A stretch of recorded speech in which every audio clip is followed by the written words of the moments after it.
எல்லாருக்கும் வணக்கம். உங்களுக்காக சொல்லிட்டு இருக்க என்னுடைய பெயர் இந்து. எல்லாரும் நல்ல உடல் நலத்துடனும் மனமகிழ்ச்சியுடனும் இருக்கணும். வாங்க நம்ம இன்னைக்கு சிந்தனை பெட்டகத்துல புதுசா ஒரு கதை பார்க்கலாம். நாம இன்னிலிருந்து பார்க்க போற கதையினுடைய பெயர் கெடுநாள். இந்த கதையில வந்திருக்கக்கூடிய பெயர், கதாபாத்திரம், நிகழ்வு, ஊர் எல்லாமே முழுக்க முழுக்க கற்பனையானது.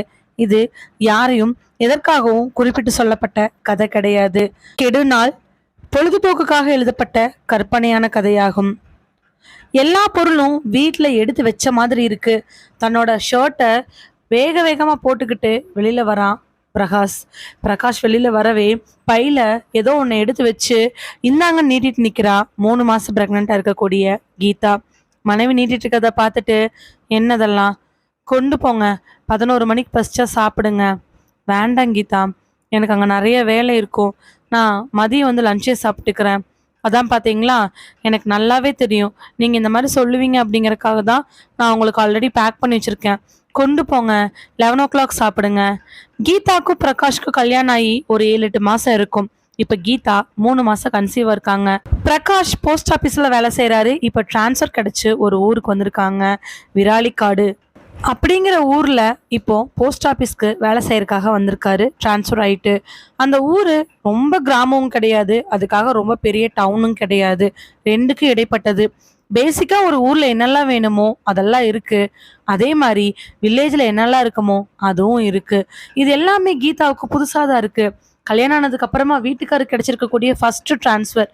3 மாசம் மாசமா இருக்க, இங்கேயே இருந்துட்டு குழந்தை பிறந்ததுக்கு அப்புறம் நீ போலாம் இல்லம்மா அப்படின்னு மாமியார் வீட்லேயும் சொன்னாங்க, அம்மா வீட்லேயும் சொன்னாங்க.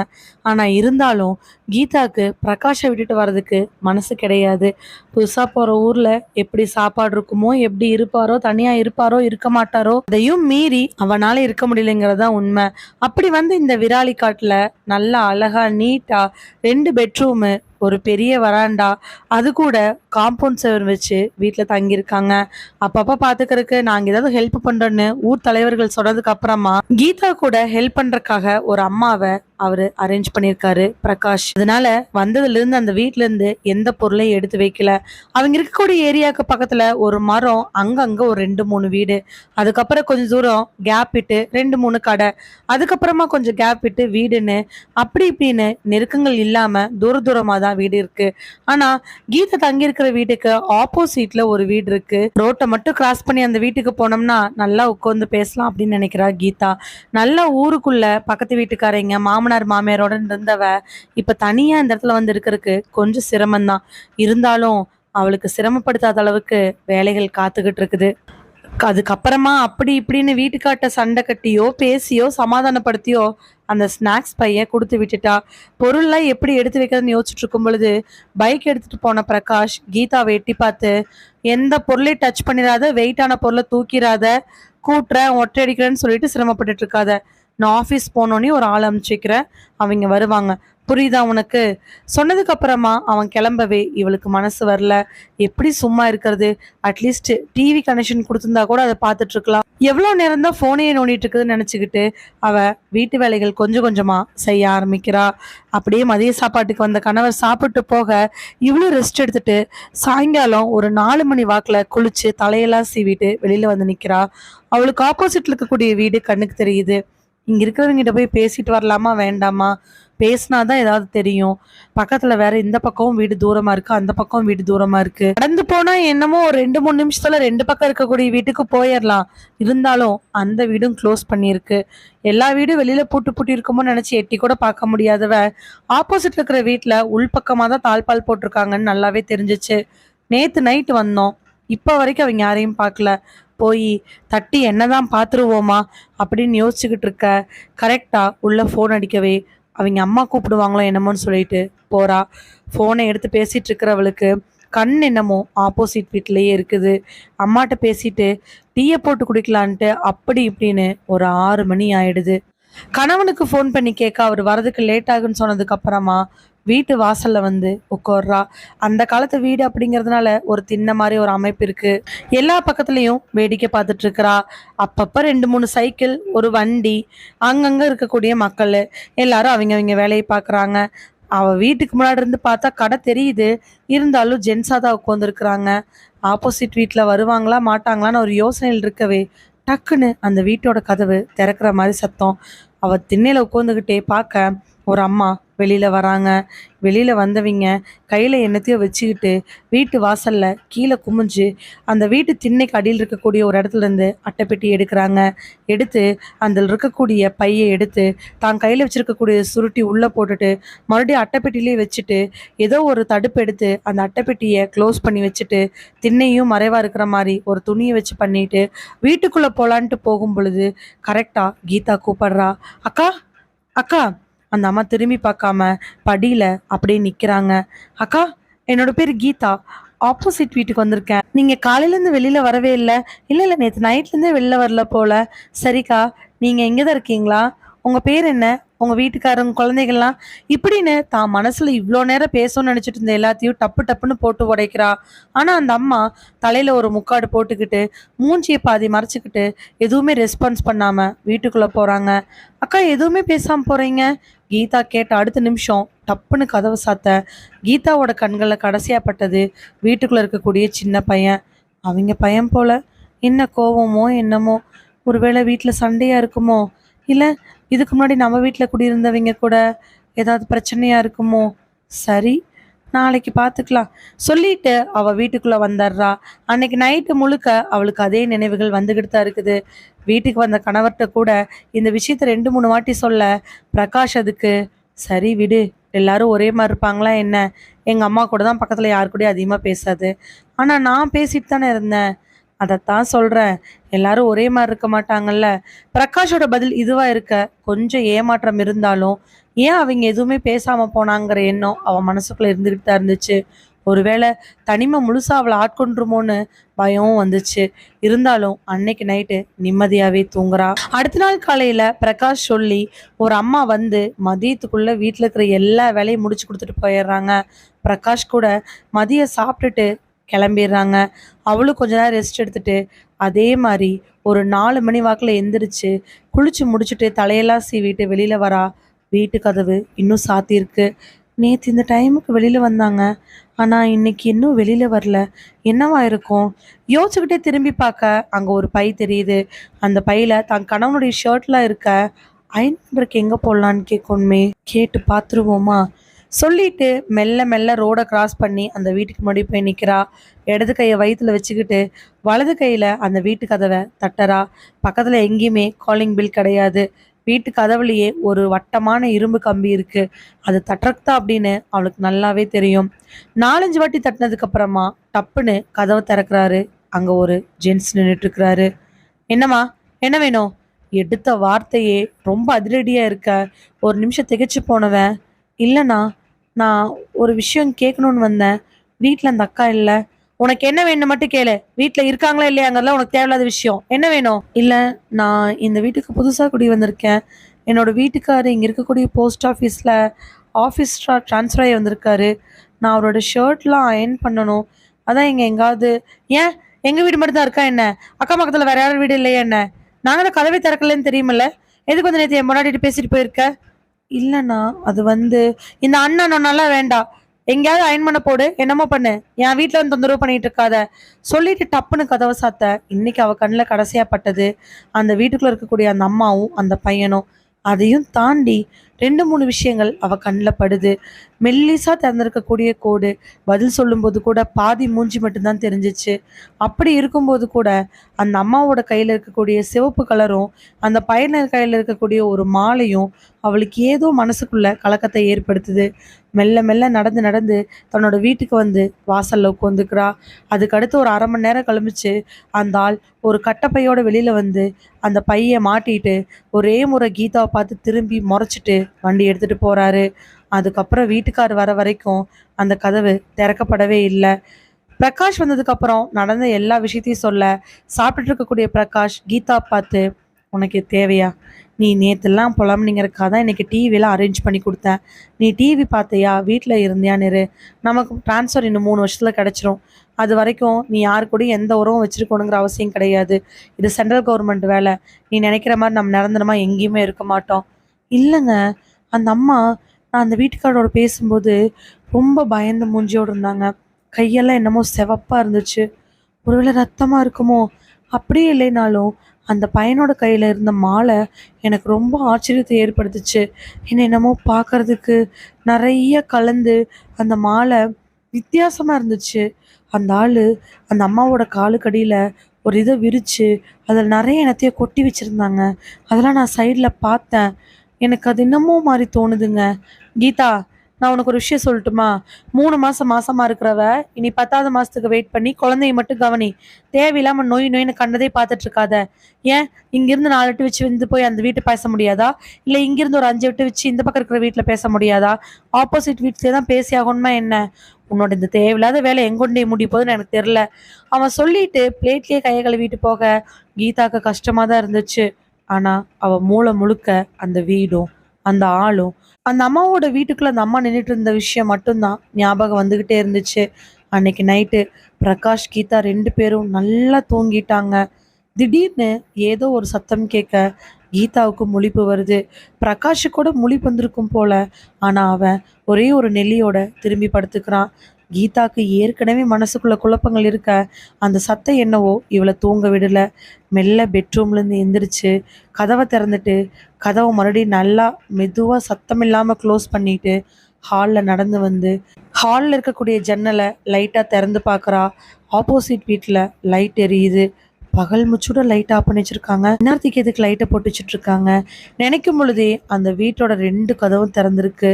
நடு ஹாலில் ஒரு பெரிய பாய் ஒன்று விரித்து அதுக்கு முன்னாடி 2 3 செங்கல் தட்டு நிறையா என்னென்னமோ மாதிரி வச்சுருக்குறாங்க. இதெல்லாம் பார்த்தவளுக்கு மனசு ஏதோ ஒரு கலக்கத்தை ஏற்படுத்துது. ஜன்னலை முழுசாக திறந்து பார்த்தா மாட்டிக்குவோன்னு சொல்லிட்டு கொஞ்சம் மட்டும் திறந்து அங்கே நடக்கிற எல்லா விஷயங்களையும் பார்த்துட்ருக்குறா. கரெக்டாக 2வது நிமிஷம் கார் ஒன்று வர அந்த கார்லேருந்து 3 பேர் இறங்குறாங்க. முன்னாடி இருக்கக்கூடிய அந்த ஆப்போசிட் வீட்டுக்காரர் இறங்குறாரு. உள்ளே போனவங்க கரெக்டாக 10 நிமிஷம் கழிச்சு வெளியில் வராங்க. 10 நிமிஷம் அவ்வளோ அந்த வீட்டுக்குள்ளே என்ன நடக்குதுன்னு தெரிஞ்சுக்கிறதுக்காக ஜன்னல் வழியாக எப்படியோ பார்த்தா வீட்டுக்கு வெளியில் நிற்க வச்சுட்டு இருக்கக்கூடிய அம்பாஸ்டர் கார் வழியாக அந்த வீடு சுத்தமாக தெரியவே இல்லை. 10வது நிமிஷம் 2 உருவம் கிட்டத்தட்ட கீதாவுக்கு வயிறு வரைக்கும் தான் இருக்கும். அப்போ கண்டிப்பாக சின்ன பசங்களாக தான் இருக்கணும். அந்த பசங்களுக்கு ஒரு 13லேருந்து 12 வயசு இருக்கும். பசங்க தலையில் வெள்ளை கலரில் வேஷ்டி போத்திருக்க அதில் சிவப்பு மஞ்சள்னு எல்லாமே அப்பி இருக்குது. அந்த 2 பசங்களையுமே வேகமாக அந்த 2 ஆட்கள் காரில் ஏற்றுறாங்க. இன்னொரு ஆள் பின்னாடி வந்து அந்த வீட்டுக்காரங்கிட்ட என்னமோ ரொம்ப நேரம் பேச அதுக்கு பக்கத்தில் நின்றுக்கூடிய அந்த அம்மா கண்ணில் கண்ணீரோடு நின்றுட்டுருக்குறாங்க.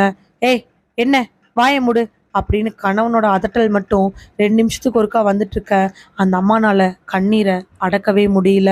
கடைசியாக அந்த ஆள் வேகமாக வண்டி எடுத்துகிட்டு போக அந்த அம்மா அங்கேயே அழுதுட்டு நின்றுட்டுருக்குறாங்க. கரெக்டாக சப்புன்னு அந்த அம்மா ஓங்கி அரைஞ்சா அந்த ஆள், ஏன் எல்லாரும் கேட்கணுமா, உள்ளே போடி அப்படிங்கிற மாதிரி ஏதோ ஆக்ஷன் காட்ட அந்த அம்மா கண்ணை தொடச்சிக்கிட்டே உள்ளே போயிடுறாங்க. எல்லாரும் போனதுக்கப்புறம் அந்த வண்டி போன பாதையே பார்த்துட்டு இருந்த அந்த ஆள் ஒரு சின்ன சிரிப்போட மனசு அப்பா அப்படின்னு சொல்லிட்டு எல்லா பக்கத்துலேயும் சுற்றி முற்றியும் பார்க்குறாரு. எல்லா பக்கமும் பார்த்ததுக்கப்புறம் டக்குன்னு கீதா வீட்டை பார்க்குறாரு. கீதா சடனாக கீழே உட்காந்துக்கிட்டா. ஐயோ, இவன் நம்மளை தான் பார்த்துருப்பானோ, பார்த்தானா வேறு சண்டைக்கு வருவானே, என்னன்னே தெரியலையேன்னு யோசிச்சுட்ருக்க கீதாவுக்கு 2வது நிமிஷம் காதில் கேட்ட ஓசை கதவை சாத்துறது தான். கதவை சாத்தினதுக்கப்புறம் கீதா மெல்ல எந்திரிச்சு பார்க்குறா. அந்த ஆள் வாசலே நின்றுட்டு கீதா வீட்டு ஜன்னலை முறைச்சி பார்த்துட்ருக்குறாரு. கீதா லைட்டாக திறந்திருந்தாலும் அந்த திறந்திருக்கிறது வழியாக ஒரு உருவம் நிற்கிறதா இருந்தால் கண்டிப்பாக தெரியும். கீதா என்ன பண்ணுறதுன்னு தெரியாமல் ஜன்னல் வழியாக அப்படியே மெல்ல நகர்ந்து ஓரமாக போய் நின்றுக்கிறா.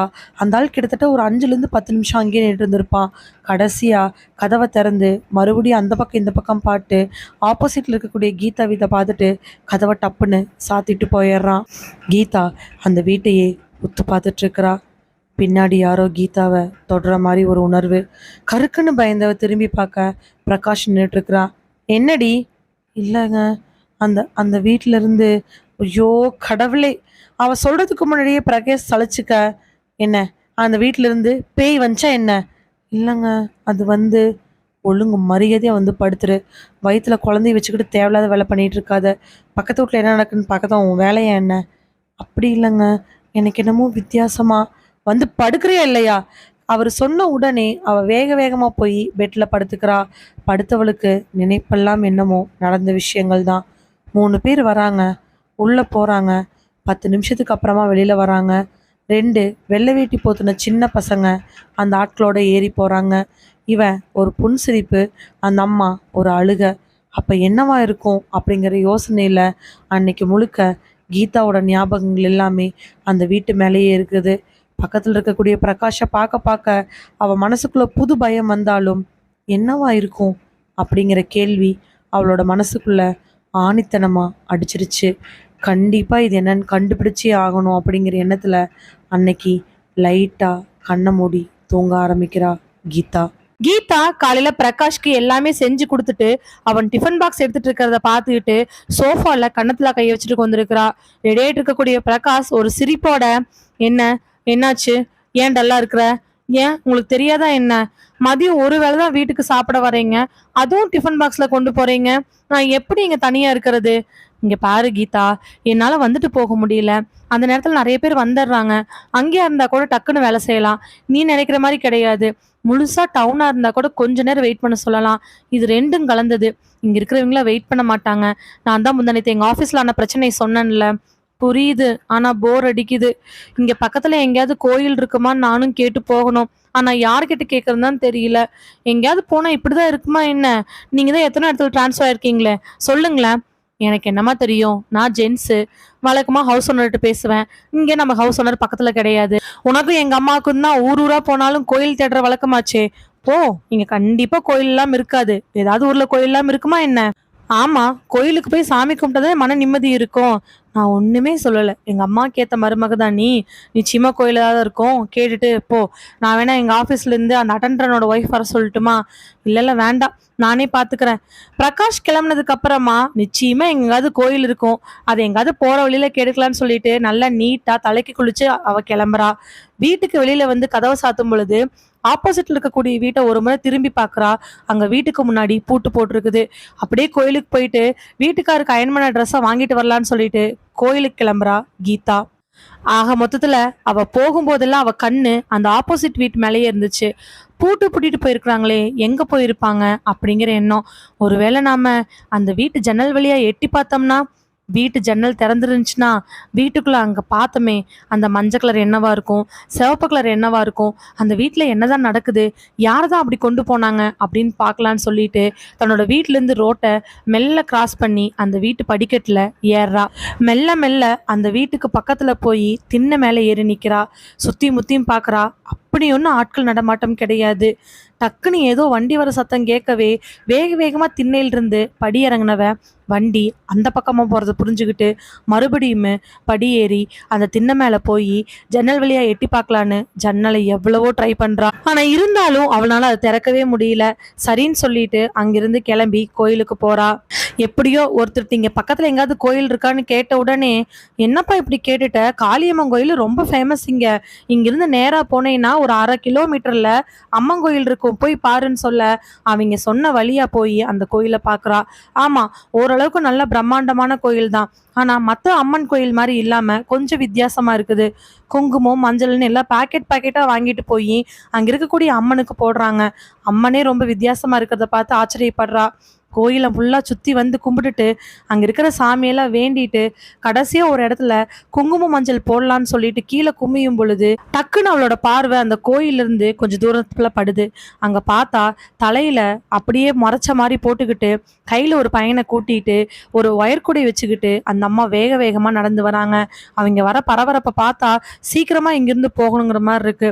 வேற யாரும் இல்ல, ஆப்போசிட் வீட்டுக்காரங்க தான். அந்த அம்மா ரொம்ப வேகமா அந்த பையனை இழுத்துட்டு வந்து தன்னோட மூஞ்சியை ஓரளவுக்கு மறைச்சுக்கிட்டு ஒரே ஒரு இடத்துக்கு வந்து விளக்கு 2 வச்சு பத்தி கண்ணீர் மல்க ஏதோ வேண்டுறாங்க. பையனை இழுத்து கையில இறுக்கமா பிடிச்சுக்கிட்டு அவங்க வேண்டது அவ பார்த்துக்கிட்டே நின்றுட்டு இருக்கிறா. கிட்டத்தட்ட ஒரு 10 நிமிஷத்துக்கு பக்கமா அந்த இடத்துல மட்டும் நின்று அவங்க வேண்டியிருப்பாங்க. இவ பின்னாடி போய் கேட்கலாமான்னு சொல்லி நினைச்சிட்டு இருக்கும் பொழுது அவனால அந்த ஆர்வத்தை பொறுக்க முடியல. தன்னோட பையெல்லாம் வச்சுட்டு பக்கத்துல போய் அம்மா திரும்பி பார்த்தவங்க அதிர்ச்சி ஆயிடுறாங்க. எதுவுமே பேசாம மூஞ்சியை மட்டும் மூடிட்டு அந்த பையனை கூப்பிட்டுட்டு வேக வேகமா நடக்கிறாங்க. இவர் 2 எட்டு முன்னாடி போய், நில்லுங்கம்மா, நான் ஒரே ஒரு கேள்வி கேட்குறேன், அதுக்கு மட்டும் பதில் சொல்லுங்களேன். இங்க பாருமா, வழி விடு, நாங்க கிளம்பணும். எப்படியோ பேசுறாங்களேங்கிற எண்ணத்துல, அம்மா நான் ஒன்னே ஒண்ணு கேட்குறேன், நீங்க இப்படி இருக்கீங்க, உங்க வீட்ல நேத்து நைட்டு யாரோ வந்துட்டு போனாங்க. நீங்க வித்தியாசமா இருக்கீங்க. உங்க வீட்டுக்காரர் நீங்க இந்த மாரி அவ பார்த்த எல்லா விஷயங்களையும் எதார்த்தமா கேட்க, அந்த அம்மா, "உனக்கு என்ன வேலையோ அத மட்டும் பாரும்மா. நீ தேவையில்லாம என் அடுத்த வீட்ட பார்த்துட்டு இருக்க. ஏன் உனக்கு வேற வேலையே இல்லையா?" அப்படின்னு சொல்லிட்டு வேக வேகமா நடந்து போயிர்றாங்க. இது எல்லாமே அவளுக்கு வித்தியாசமா தெரியுது. சாதாரணமா ஒருத்திங்க இந்த மாரி நடந்துக்கிட்டாங்கன்னா, வேலைய பார்த்துட்டு போறது தான் வழக்கம். இருந்தாலும் கீதாவோட மனசுக்குள்ள என்னங்கிற கேள்விக்குறி இருந்துகிட்டே இருக்குது. சரி, இதே ஞாபகத்துல கோயில் முழுக்க கும்பிட்டுட்டு, அவ மெல்ல மெல்ல நடந்து வீட்டுக்கு போற வழியில இருக்கக்கூடிய துணி தேய்க்கிறவங்க கடைக்கு போறா. அந்த அண்ணன், "அடடா! வாங்கம்மா. போஸ்ட் ஆஃபீஸ்ல இருக்க அந்த சாரோட பொண்டாட்டி தானே நீங்க? புதுசா வந்திருக்கீங்களே." "ஆமாண்ணே, ட்ரெஸ் குடுத்தோல்ல, அத வாங்கிட்டு போலான்னு வந்தோம். ரெடி ஆயிடுச்சு. நானே வீட்டுக்கு கொண்டாந்து குடுக்கட்டுமா? ஏன்னா 2 பை இருக்குது. வெயிட்டா இருக்கும். நீங்க சுமந்துட்டு போ முடியாது. 3 மாசம் முழுகாம இருக்கிறீங்கன்னு வூட்ல அவரு சொன்னாரு. அதனால தான்." "சரிண்ணே. ஆனா இன்னைக்கு சாயங்காலம் வந்துருமா?" "ஆ, வந்துருமா. நீ எதுவும் கவலைப்பட வேண்டாம்." "சரிம்மா, பாப்பாக்காக கோயிலுக்கு போயிட்டு வரீங்களா?" "அப்படி இல்லண்ணே. பொதுவா போயிட்டு வரோம். அவ்வளோதான்." "ஆ, இந்த கோயில் ஏதாவது வேணும்னா என்னைய கேளுங்கம்மா. ஏதாவது பூஜை, புனஸ்காரங்கள் பண்ணணும்னாலும் என்னைய கேளுங்க. நமக்கு தெரிஞ்ச சாமியார்லாம் இருக்கிறாங்க. சரியா?" "ஆ, சரிண்ணே." அவரு சொன்ன விஷயம் அப்ப அவளுக்கு புரியல. அவ வீட்டுக்கு போயிர்றா. போகும்போது கூட ஒரு வாட்டி அந்த வீட்ட பாக்குறா. இப்ப வீட்டு வெளியில பூட்டாம உள்ளுக்குள்ள பூட்டி இருக்குது. மறுபடியும் அன்னைக்கு நைட்டு தன் கணவன் கிட்ட இத பத்தி பேசுறா. ஆனா அவரு இதுக்கு சரியான ப்ராப்பர் பதில் சொல்லாதனால கம்முனு படுத்துக்கிறா. காலையில எந்திரிச்சு கிளம்புற பிரகாஷ், "ஏ கீதா, என்ன அயன் பண்ண ட்ரெஸ் வரவே இல்ல. ஃபோன் பண்ணி கேட்டியே இல்லையா?" "இல்லங்க, நான் நேத்தி கோயிலுக்கு போகும்போது அவர்கிட்ட கேட்டேன். அவர் நேத்து ஈவினிங்கே கொண்டாந்து குடுக்குறேன்னு சொன்னாரு. மறந்துட்டாரு போல." "எனக்கும் டைம் இல்ல கீதா. ஷர்ட் எல்லாமே தீந்துடுச்சு. அயன் பண்ணாம நான் போட்டுட்டு போய் என்ன பண்ணட்டும் நீயே சொல்லு." "சரிங்க, நான் இன்னைக்கு நேர்ல போய் வாங்கிட்டு வந்துடுறேன்." சொல்லிட்டு அவர் போனதுக்கு அப்புறமா கீதாவும் வீட்ல இருக்கக்கூடிய வேலைகள்லாம் முடிச்சுட்டு அயன் பண்ற கடைக்கு போலான்னு நினைச்சு, சரி அதான் கோயிலுக்கு போயிட்டு வருவோமே, நமக்கு தான் அதுங்க போர் அடிக்காம கொஞ்சம் டைம் போற மாதிரி இருக்கேன்னு சொல்லிட்டு இன்னைக்கும் கோயிலுக்கு போறா. கோயிலுக்கு சாமிக்கு வேணுங்கிற விளக்கு, எண்ணெய், திரி, பூ எல்லாத்தையும் வாங்கிட்டு கோயிலுக்குள்ள போறா. அவளுடைய பார்வை முதல்ல நேத்து பார்த்த அந்த பொண்ணு அந்த இடத்துல இருக்குதாங்கிறதா இருந்துச்சு. ஆனா அங்க இல்ல. அவ கோயிலுக்குள்ள போய் 2 பிரகாரத்தை சுத்திட்டு அதுக்கப்புறம் 3வது பக்கமா போகும் பொழுது திடீர்னு பார்க்கறா. அதே இடத்துல அந்த பொண்ணு தலையில துணிய போட்டுக்கிட்டு கையில அந்த பையனை ரொம்ப இறுக்கமா பிடிச்சுக்கிட்டு சாமி கும்பிட்டுட்டு இருக்கிறாங்க. வேண்டாம், இன்னைக்கு வேண்டாம். நேத்திக்கு மாதிரி அந்த அம்மாக்கு இது போயிட்டாங்கன்னா என்ன பண்றேன்னு சொல்லிட்டு இவ ஓரமா நின்னு பார்க்கறா. அந்த அம்மா கையை எடுத்து கும்பிட்டு சாமிய நல்லா அழுது அழுது வேண்டிக்கிட்டு இருக்கிறாங்க. அது என்ன சாமின்னு சொல்லி ஒரு ஓரமா நின்று எட்டி பார்க்க, அது கருப்பண்ண சாமி. கையில இருக்கக்கூடிய எலும்பிச்சம்பழம் சுருட்டு எல்லாத்தையும் அந்த சாமி கையில வச்சுக்கிட்டு அந்த அம்மா அதை தொட்டு தொட்டு கும்பிட்டு அழுகுறாங்க. பையனை முன்னாடி நிக்க வச்சு அந்த பையனோட கையை பிடிச்சு அந்த பையனை கையேந்திர மாதிரி வச்சு மடியெல்லாம் வைந்தி பிச்சை கேட்டு ஒரு மாதிரி ரொம்பவே உருகுறாங்க. ஏதோ ஒரு பிரச்சனையில் இருக்கிறாங்க.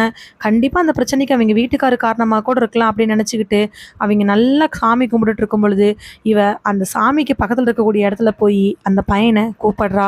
ஆனா அந்த அம்மா ரொம்ப இறுக்கமா அந்த பையனை பிடிச்சி வச்சுக்கிட்டு இருக்கிறாங்க. டக்குன்னு அவங்க கண்ணை முழிச்சு பார்த்து சுத்தி முத்தியும் பார்க்க சடனா கீதாவை பார்த்துடுறாங்க. பார்த்த அடுத்த நிமிஷம் வயற்கூடைய கீழே இருந்து எடுத்துக்கிட்டு அந்த பையனை கூட்டிட்டு தரத்தரன்னு போறாங்க.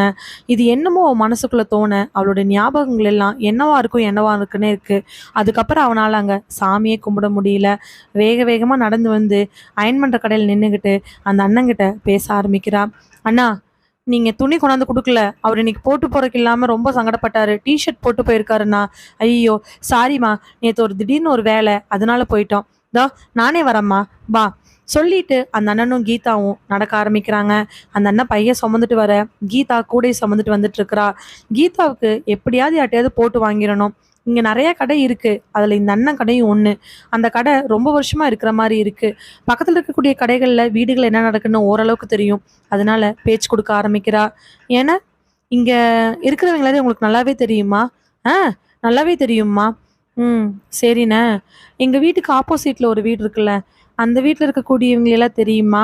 "யார கேட்குற? அந்த 2 கம்பி வச்ச மாதிரி ஒரு கூரை இருக்குமே முன்னாடி, அதுவா?" "ஆ, அதே தானே. பச்சை கலர்ல போட்டிருப்பாங்களே." "ஆ, அதேதான் அதேதான். மணிகண்டன் தான். நம்ம மணிகண்டன் வளரு." "ஆ, ஆமாண்ணா ஆமா." "என்ன, அவங்க வீட்ல ஏதாவது பிரச்சனையா என்ன?" "அம்மா, இங்க பாரு. நீ என்னை என்ன வேணாலும் கேளு. ஆனா இத பத்தி மட்டும் கேட்காத." டக்குன்னு அவர் அப்படி சொன்ன உடனே புரியாம நிக்கிறா. "ஏன் அப்படி சொல்றீங்க? ஏதாவது விஷயம் இருக்குதா? அந்த விஷயத்த பத்தியெல்லாம் நம்ம வெளியில பேசக்கூடாது. அதெல்லாம் காளியாத்தாளுக்கு சம்மந்தப்பட்டது. அதை பற்றி நான் சொல்லவும் கூடாது, அதை பற்றி நீ கேட்கவும் கூடாது. எதுக்கு தேவையில்லாத பொல்லாப்பு? வா நாம் போவோம் சொல்லிட்டு அவர் கூட்டிகிட்டு போகவே இருந்தாலும் அவளுடைய மனசுக்குள்ள கேள்விகள் வந்துக்கிட்டே தான் இருக்குது. இல்லைண்ணே, நான் ஒரு 2 3 வாட்டி பார்த்தேன் அந்த வீட்டில் அவங்க அப்படின்னு அவள் ஆரம்பிக்கும் பொழுதே, நான் கேட்க மாட்டேம்மா, நான் கேட்கவே மாட்டேன், நீ கொஞ்சம் அமைதியா இரு, உனக்கு என்ன, கொண்டா நான் பைய கொண்டு வீட்டில் வச்சுட்டு போகிறேன் சொல்லிட்டு அவர் முன்னாடி போக இவ எதுவுமே புரியாமல் பார்த்துக்கிட்டு நின்றுட்டு இருக்கிறா. ஏன் இவர் மறுக்கிறாரு? அப்போ அவங்க வீட்டில் நடக்கிற விஷயங்கள் இவருக்கு தெரிஞ்சிருக்குது, விடக்கூடாது, என்ன ஏது நம்ம தெரிஞ்சுக்கிட்டே ஆகணும்னு சொல்லிட்டு இருக்க. அவர் வீட்டுக்கு முன்னாடி பைய வச்சுக்கிட்டு, நான் வரேம்மா, துணி போடுறதா இருந்தால் ஃபோன் பண்ணுங்க, நான் வந்து எடுத்துக்கிறேன்னு சொல்லிட்டு அவர் பாட்டுக்கு போயிடுறாரு. வந்தவ சாவியை எடுத்துக்கிட்டே அந்த வீட்டை பார்க்க வீடு வெளியில பூட்டி இருக்குது. சரின்னு சொல்லிட்டு அவ பாட்டுக்கு உள்ள போயிடுறா. இப்படியே சந்தேகங்களோட கிட்டத்தட்ட ஒரு வாரத்துக்கு பக்கமா ஓடிருச்சு. ஒரு வாரம் கழிச்சு அவ ஏதோ சமையல் கட்டில் பண்ணிட்டு இருக்கும் பொழுது வெளியில பயங்கரமான சத்தம். என்ன சத்தம்னு சொல்லிட்டு எட்டி பார்க்க அந்த வீட்டுக்கு முன்னாடி 2 பேர் நின்றுட்டு இருக்க. அவங்களோட அந்த வீட்டில் இருக்கக்கூடிய மணிகண்டன் சண்டை கட்டிட்டு இருக்கிறாரு. அந்த அம்மா உள்ள தலையில முக்காடு போட்டுக்கிட்டு பையனை கையை இறுக்கி பிடிச்சிட்டு இருக்க. ஆப்போசிட்ல இருக்கிறவங்க 2 பேரும் அந்த ஆள்கிட்ட ரொம்ப போராட்டமா பேசிட்டு இருக்கிறாங்க. முடியாதுங்க, முடியவே முடியாதுங்க, உங்க வேலை என்னமோ அதை பார்த்துட்டு போங்க, எதுக்கு தேவையில்லாம இங்க வந்து நின்றுட்டு இருக்கிறீங்க, நீங்களாம் யாருங்க, உங்களுக்கு ஆள் இல்லைன்னா வந்து கூப்பிட்டுக்கிட்டே இருப்பீங்களா? அந்த மணிகண்டன் சத்தமா பேச இவ மெல்ல மெல்ல வெளியில வந்து பாக்குறா. ஆப்போசிட்ல இருக்கக்கூடியவங்க 2 பேரும் பார்க்கறதுக்கு ரொம்ப டீசெண்டா இருக்காங்க. கிட்டத்தட்ட ஏன் வாத்தியா தான் சொல்லணும். அவங்க 2 பேரும் ரொம்ப பவ்யமா பேச இந்த ஆளோட சத்தம் ஊரையே கிழிக்கிற மாதிரி இருக்கு. அங்க பக்கம் இருக்கிறவங்க எல்லாம் எட்டி எட்டி பார்த்துட்டு உள்ள போயிடுறாங்க. என்ன ஆச்சரியம்னா, எட்டி பார்த்தவங்க எல்லாம் இது மணிகண்ட வீடுன்னு தெரிஞ்ச உடனே தலைதறிக்க உள்ள ஓடுனதான் இருக்கலையே அவருக்கு ஆச்சரியம். அக்கம் பக்கத்துல இருக்கிறவங்களோட செயல்களை விட மணிகண்டன் செயல் அவளுக்கு இன்னுமே மனசை ஏதோ குழப்பத்துல ஏற்படுத்துது. அப்படியே ஒரு 1/4 மணி நேரம் கடைசியா, முடியாதுன்னா முடியாது, உங்க வேலை என்னமோ அதை பார்த்துட்டு போங்க, வந்துட்டீங்க பெரிய இது மாதிரி சொல்லிட்டு டப்புன்னு கதவை சாத்த அங்க நின்றுட்டு கூடிய 2 பேரும் ஒருத்தர் ஒருத்தர் பரிதாபமா பாத்துக்கிறாங்க. மெல்ல மெல்ல அந்த படிக்கட்டுல இருந்து கீழே இறங்கி வந்து, சாரி சார், எதுவுமே பண்ண முடியாது, சரிங்க மேடம், பார்த்துக்கலாம் சொல்லிட்டு அவங்க அங்கே இருக்கக்கூடிய ஸ்கூட்டியும் பைக்கையும் எடுக்கலான்னு போகும் பொழுது இவ வேகமாக போய் அந்த ஸ்கூட்டியை தடுத்து நிறுத்துறா. மேம், என்னோட பேர் கீதா, இங்கே போஸ்ட் ஆஃபீஸில் ஒர்க் பண்ணக்கூடிய நியூவாக ஜாயின் பண்ணியிருக்கிற பிரகாஷோட ஒய்ஃபு. என்னாச்சு மேடம், எதுக்காக வந்து இங்கே பேசுகிறீங்க? ஏன் அவர் கத்துறாரு? உங்கள் 2 பேர்த்தையும் பார்த்தா நல்லா படித்தவங்க மாதிரி போஸ்டிங்கில் இருக்கிற மாதிரி இருக்குது, என்ன விஷயம்? 2 பேரும் ஒரு முறை மாற்றி மாற்றி பார்த்துக்கிட்டு, ஏம்மா நீங்கள் கேட்குறீங்க? இல்லை மேடம், ஆப்போசிட் வீடு ரொம்ப வித்தியாசமா இருக்கு, அதனால தான் நான் கேட்குறேன். இல்லைம்மா, நாங்கள் 2 பேரும் இங்கே இருக்கக்கூடிய கவர்மெண்ட் ஸ்கூலில் ஒர்க் பண்ணுற டீச்சர்ஸ். எங்கள் ஸ்கூலில் பசங்க நிறைய பேர் படிக்கிறாங்க. இந்த சுற்றுவட்டார ஏரியாலேயே எங்கள் ஸ்கூல் மட்டும்தான் கவர்மெண்ட் ஸ்கூலு. நிறைய பசங்க படிச்சுட்டு இருக்கிற இடத்துல இந்த 2 பசங்க படிக்காத நாங்கள் ஏன் கண்டுக்கணும்னு சொல்லுங்க. புரியல மேடம், நீங்கள் என்ன சொல்கிறீங்கன்னு. இந்த வீட்டில் இருக்கக்கூடிய பசங்க ஸ்கூலுக்கு வந்து கிட்டத்தட்ட 2 மாதத்துக்கு மேலே ஆகுது. எந்த பசங்களையும் அவங்க அப்பா ஸ்கூலுக்கு அனுப்ப மாட்டேங்கிறாரு. வந்து அதனால கேட்டுட்டு போனோம். வாட்டி கேட்கும்பொழுது அந்த அம்மா கதவை டப்புன்னு சாத்திட்டாங்க. அதுக்கப்புறம் எவ்வளோ முறை அவங்க வீட்டை கதவை தட்டி பார்த்தோம். அந்த அம்மா ஜன்னல் வழியை எட்டி பார்த்துட்டு கதவை திறக்கவே மாட்டேங்கிறாங்க. இன்னைக்கு சாரை கூட்டிட்டு வந்தேன், அவர் எவ்வளவோ கதவை தட்டி கடைசியாக அந்த ஆள் கதவை திறந்தாரு. பசங்களை ஸ்கூலுக்கு அனுப்புங்கன்னு சொல்லுறது ஒரு குத்தமா? அதுக்கு அவர் கண்டபடி பேசிட்டு கதவை சாத்திட்டாரு. மேடம், ஆனால் இந்த வீட்டில் ஒரு பையன் தானே இருக்கான், அவனை நீங்கள் பசங்கன்னு சொல்கிறீங்க? இல்லைம்மா, இந்த வீட்டில் 3 பசங்க இருக்காங்க. அதோ அங்கே நின்னான்ல, அவன் பேர் ஜான். இவனுக்கு ஒரு அக்காவும் அண்ணாவும் இருக்காங்க. அவங்க பேர் நித்யா, நிரஞ்சன். அவங்க 2 பேரும் ட்வின்ஸு. அந்த பசங்க இந்த பையன் 3 பேரும் சேர்ந்து ஸ்கூலுக்கு வந்து இதோட கிட்டத்தட்ட 2 மாதம் ஆச்சு. எக்ஸாம் வர சமயத்தில் இப்படி பண்ணுறாங்களேங்கிறதுக்காக வந்து கேட்டுட்டு போனோம்மா. சரிம்மா, நாங்கள் வரோம் சொல்லிட்டு அவங்க வண்டி எடுத்துகிட்டு போனதுக்கு அப்புறமா இவளுக்கு அப்போ தான் ஒரு சில விஷயங்கள் புரியுது. அன்னைக்கு நைட்டோட நைட்டாக 2 குழந்தைகளை தலையில் ஒரு வெள்ளை துணி அதில் வந்து மஞ்சள் தடவி கூட்டிகிட்டு போனது அந்த பசங்க தான். அந்த ட்வின்ஸ் பசங்களை தான் கூட்டிகிட்டு போயிருக்கிறாங்க. அப்போ இது ஏதோ ஒரு சம்மதத்தில் தான் இருக்குது. அந்த அயன்மன் அவர் சொன்னது, இந்த அம்மா வேக வேகமாக கோயிலில் வந்து கும்பிட்டது, அன்னைக்கு பூஜை பண்ணிட்டு போனது, ஸ்கூலுக்கு அனுப்பாமல் இருக்கிறது, இது எல்லாமே ஏதோ ஒரு மர்மத்தை ஒழிச்சு வச்சுக்கிட்டு இருக்குது. அந்த மர்மம் என்னவா இருக்கும்? அந்த ஆள் இருக்கக்கூடிய தைரியத்தை பார்க்கும் பொழுது, இந்த அம்மா அழுகிறத பார்க்கும் பொழுது, அந்த ஆளினுடைய விஷயம் இந்த அம்மாவுக்கு சுத்தமாக பிடிக்கல. அந்த ஆளை மீறியும் வர முடியல. அப்போ இதுக்கு பின்னாடி என்னதான் இருக்கும் அப்படின்னு அவன் நினைச்சிட்டு இருக்கும் பொழுதே அந்த வீட்டுக்குள்ள இருந்து பலமா சத்தம் கேட்குது. அதாவது யாரோ அடிக்கிற மாதிரியுமே, அதுக்கு அந்த அம்மா கத்துற மாதிரியும். நிச்சயமா இவன் தான் அடிக்கணும், அந்த அம்மா அழுதுட்டு இருக்கணும்னு சொல்லிட்டு வீட்டு கதவு வரைக்கும் ஓடினவ வேண்டான்னு சொல்லி முடிவு பண்ணிட்டு தன்னோட வீட்டுக்கு மெல்ல மெல்ல நடந்து வரா. ஆனால் அவள் வீட்டுக்குள்ளே வர வரைக்கும் அந்த அம்மாவோட அலறல் சத்தமும் அந்த ஆளினுடைய அடிக்கிற சத்தமும் நிறுத்தவே இல்லை. நிச்சயமாக இதுக்கு பின்னாடி ஏதோ ஒரு மர்மம் ஒளிஞ்சிட்டு இருக்குது. இந்த ஆள் ஏதோ ஒரு முட்டாள்தனமான காரியத்தை செய்யறான். அதை இந்த அம்மானால தடுக்கவும் முடியல, தடுக்காமல் இருக்கவும் முடியல. அதனால ஏற்படக்கூடிய போராட்டம் தான் இந்த அம்மா தன்னையும் மீறி இத்தனை வழிகளை அனுபவிச்சுட்டு இருக்கிறாங்க. இதுக்கு பின்னாடி என்ன இருக்குன்னு தெரிஞ்சுக்கணும். அப்போது இந்த விஷயம் தெரிஞ்சது நம்ம துணி அயன் பண்ணுற அண்ணன் மட்டும்தான். இவர் மூலமாக இவங்களுக்கு என்ன விஷயம் நடக்குது, இதுக்கு பின்னாடி என்ன ஒரு மர்மம் ஒளிஞ்சிருக்குன்னு கண்டுபிடிச்சு எப்படியாவது இந்த அம்மாவை காப்பாற்றணும்னு அடிமனசுக்குள்ளே நினச்சிக்கிட்டு தன்னோட வீட்டுக்குள்ளே போகிறா கீதா. அவள் நிச்சயமாக அந்த மர்மத்தை கண்டுபிடிப்பாளா, இல்லை அந்த மர்மத்தோட சூழ்ச்சியில் அவளே விழுந்துருவாளா? ஏப்ரல் 24 காலைல 11 மணிக்கு போலீஸ் ஸ்டேஷனில் நின்றுட்டு இருக்கிறாரு பிரகாஷ். பிரகாஷ்க்கு ஒரே பரபரப்பு, முகமெல்லாம் வேர்த்து ரொம்ப டென்ஷனாக நின்றுட்டு இருக்கிறாரு. பக்கத்தில் அவரோட ஆஃபீஸில் ஒர்க் பண்ணுற 2-3 ஸ்டாஃப் நின்றுக்கிட்டு அவருக்கு சமாதானம் சொல்லிட்டு இருக்கிறாங்க. இன்ஸ்பெக்டர் அப்போ தான் கரெக்டாக உள்ள ஸ்டேஷனுக்குள்ளே வராரு. பார்த்த உடனே வேகமாக ஓடி போன பிரகாஷ், சார் சார் ரொம்ப எமர்ஜென்சி சார், நாங்கள் இங்கே ட்ரான்ஸ்ஃபர் ஆகி வந்திருக்கிறோம் சார். அவருடைய பரபரப்பை புரிஞ்சுக்கிட்ட இன்ஸ்பெக்டர், பொறுமையாக இருங்க சார், பொறுமையாக இருங்க, வாங்க உட்காந்து பேசலாம் சொல்லிக்கிட்டே தன்னோட கையில் இருந்த லத்தியை கீழே வச்சுட்டு தொப்பியை கீழே கழட்டி வச்சுட்டு ஆப்போசிட்டில் பிரகாஷையும் அவங்க ஆஃபீஸ்லேருந்து வந்த 2 பேர்த்தையும் கான்ஸ்டபிள் கிட்ட சேர் போட சொல்லி உட்கார வைக்கிறாரு. அவங்களாம் உட்கார்ந்ததுக்கு அப்புறமா இன்ஸ்பெக்டர் பிரகாஷை பார்த்து, சொல்லுங்க உங்கள் பேர் என்ன? சரி, என் பேர் பிரகாஷ். நான் இந்த ஏரியாவில் இருக்கக்கூடிய போஸ்ட் ஆஃபீஸ்க்கு புதுசாக ட்ரான்ஸ்ஃபர் ஆகி வந்திருக்கேன். நாங்கள் வந்து இப்போ தான் ஒரு 1 வீக் ஆகிருக்குது. என்னுடைய ஒய்ஃபு, அவங்க பேர் கீதா, 3 மந்த்ஸ் கன்சீவாக இருக்காங்க. அவங்கள இன்னைக்கு காலையிலேருந்து காணா சார். என்ன சொல்கிறீங்க? காலையிலேருந்து காணாமா? எத்தனை மணிக்கு கடைசியாக பார்த்தீங்க? சார் நைட்டு தூங்கும்போது நான் பார்த்தேன் சார். அதுக்கப்புறம் நான் எந்திரிக்கவே இல்லை. என்னமோ தெரில, ஒரு 6-6:30 கண்ணு முழிப்பு வந்துச்சு. முழிச்சு பார்க்கும்போது பக்கத்தில் கீதா இல்லை. அவள் வழக்கமாக எங்கள் வீட்லேயே 6 மணிக்காட்ட எந்திரிச்சிருவா. அப்படி எந்திரிச்சு வேலை செய்கிறான்னு சொல்லிட்டு நானும் 7 மணி வரைக்கும் படுத்திருந்துட்டு எந்திரிச்சு ரெஸ்ட் ரூம் போனேன்.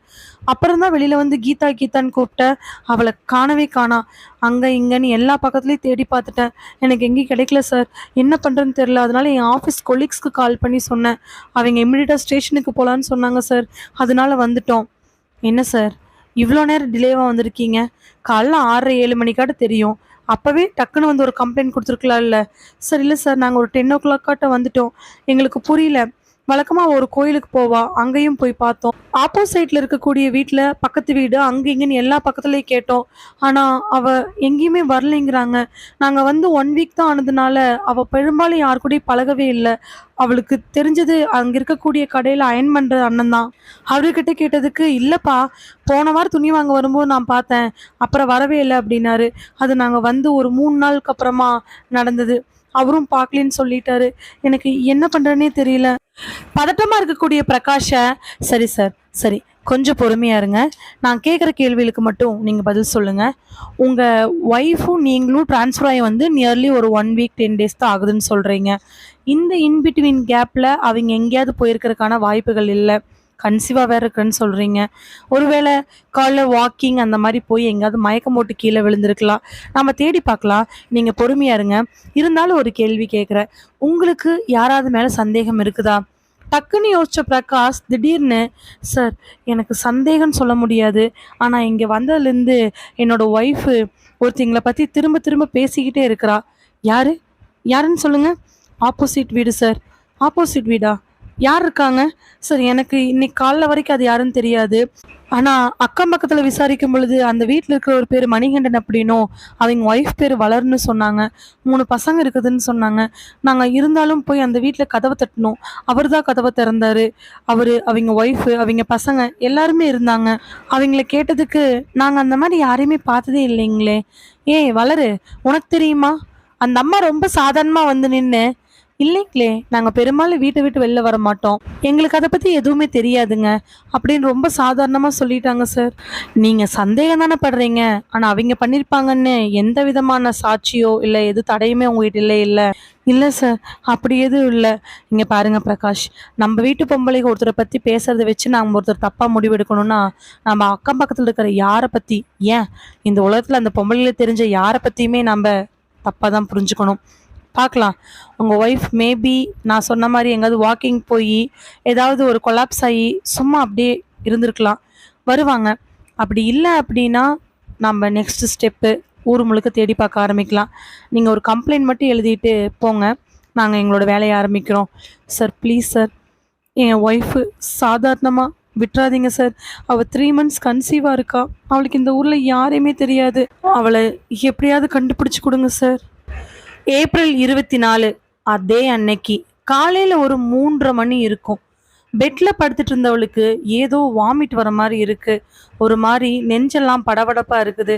கன்சீவாக இருக்கும் பொழுது ஆரம்ப ஸ்டேஜில் இந்த மாதிரி வரும், பயப்பட்டுக்காதேன்னு நிறையா சிம்டம்ஸ் சொல்லியிருப்பாங்க. அதில் இது ஒன்றா இருக்குமோன்னு சொல்லிட்டு எந்திரிச்சு உட்கார்றா.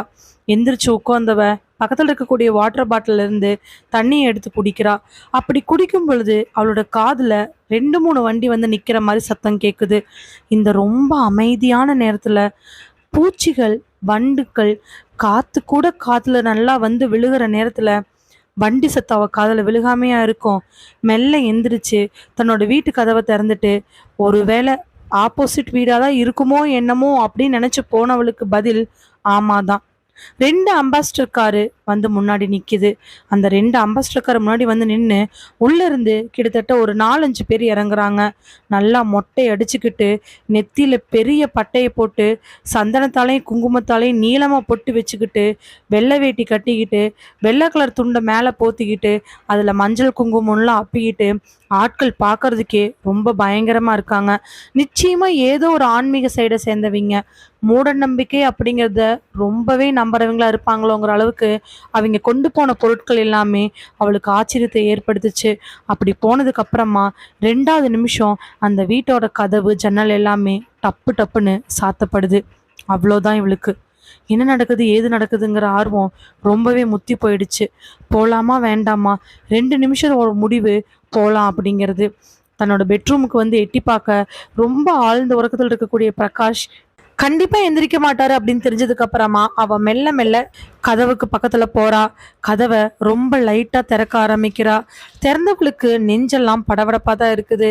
இந்த ஒரு நேரத்துல இப்படி இருட்டு சூழ்ந்து சூரியன் வருமா வராதான்னு தெரியாத நேரத்துல ஆப்போசிட் வீட்டுல என்ன நடக்குது, கண்டிப்பா ஏதோ ஒரு பெரிய சம்பவம் நடக்குது, நம்மளால முடிஞ்சதை பண்ணுவோம் அப்படிங்கிற உள் உணர்வை விட என்ன நடக்குது அப்படின்னு தெரிஞ்சுக்கிறதுல பயங்கர ஆர்வம். மெல்ல மெல்ல வெளியில வந்து தான் வீட்டு கதவை லைட்டா சாத்திட்டு மெல்ல அப்படியே நடக்க ஆரம்பிக்கிறா. பிரகாஷ் கண்டிப்பா வர்றதுக்கு முன்னாடி நம்ம வீட்டுக்குள்ள போயிடலாங்கிற எண்ணத்துல போனவளுக்கு பதில் என்னமோ பின்னாடி தான் தெரிய போகுது. மெல்ல மெல்ல நடந்து அந்த அம்பாஸ்டர் கார் பக்கமா போய் நிக்கிறா. இப்ப கூட அவன் மனசுக்குள்ள, வேணாம் கீதா, திரும்பி நீ உள்ள போயிரு, தேவையில்லாத பிரச்சனை, யார் எப்படி போனா என்னன்னு ஒரு பக்கம் சொல்ல, போ சீக்கிரமா போ, என்னன்னு தெரிஞ்சுக்கலான்னு ஒரு எண்ணம் சொல்லுது. அதை மீறி அந்த கார்களை தாண்டி மெல்ல அந்த படிகளில் ஏறி திண்ணைக்கு பக்கமாக போய் ஏற்கனவே நேற்று திறந்து பார்த்த ஜன்னலை திறந்து பார்க்குறா. இன்றைக்கும் அந்த ஜன்னல் மூடப்பட்டு தான் இருக்குது. வேற எங்கே வழி இருக்குன்னு சுற்றி முற்றி தேட வீட்டுக்கு பின்னாடி இன்னொரு வீட்டுக்கும் அந்த வீட்டுக்கு நடுவில் இருக்கக்கூடிய ஒரே ஒரு ஆள் நடக்கிற மாதிரி இருக்கக்கூடிய அந்த சந்தில் போய் பார்க்குறா. அங்கே ஜன்னல் திறந்திருக்கு. ஆனால் இப்போது அவனால் அந்த ஜன்னலில் அவ்வளோக்கு எட்டி பார்க்க முடியாது. கொஞ்சம் உயரம்.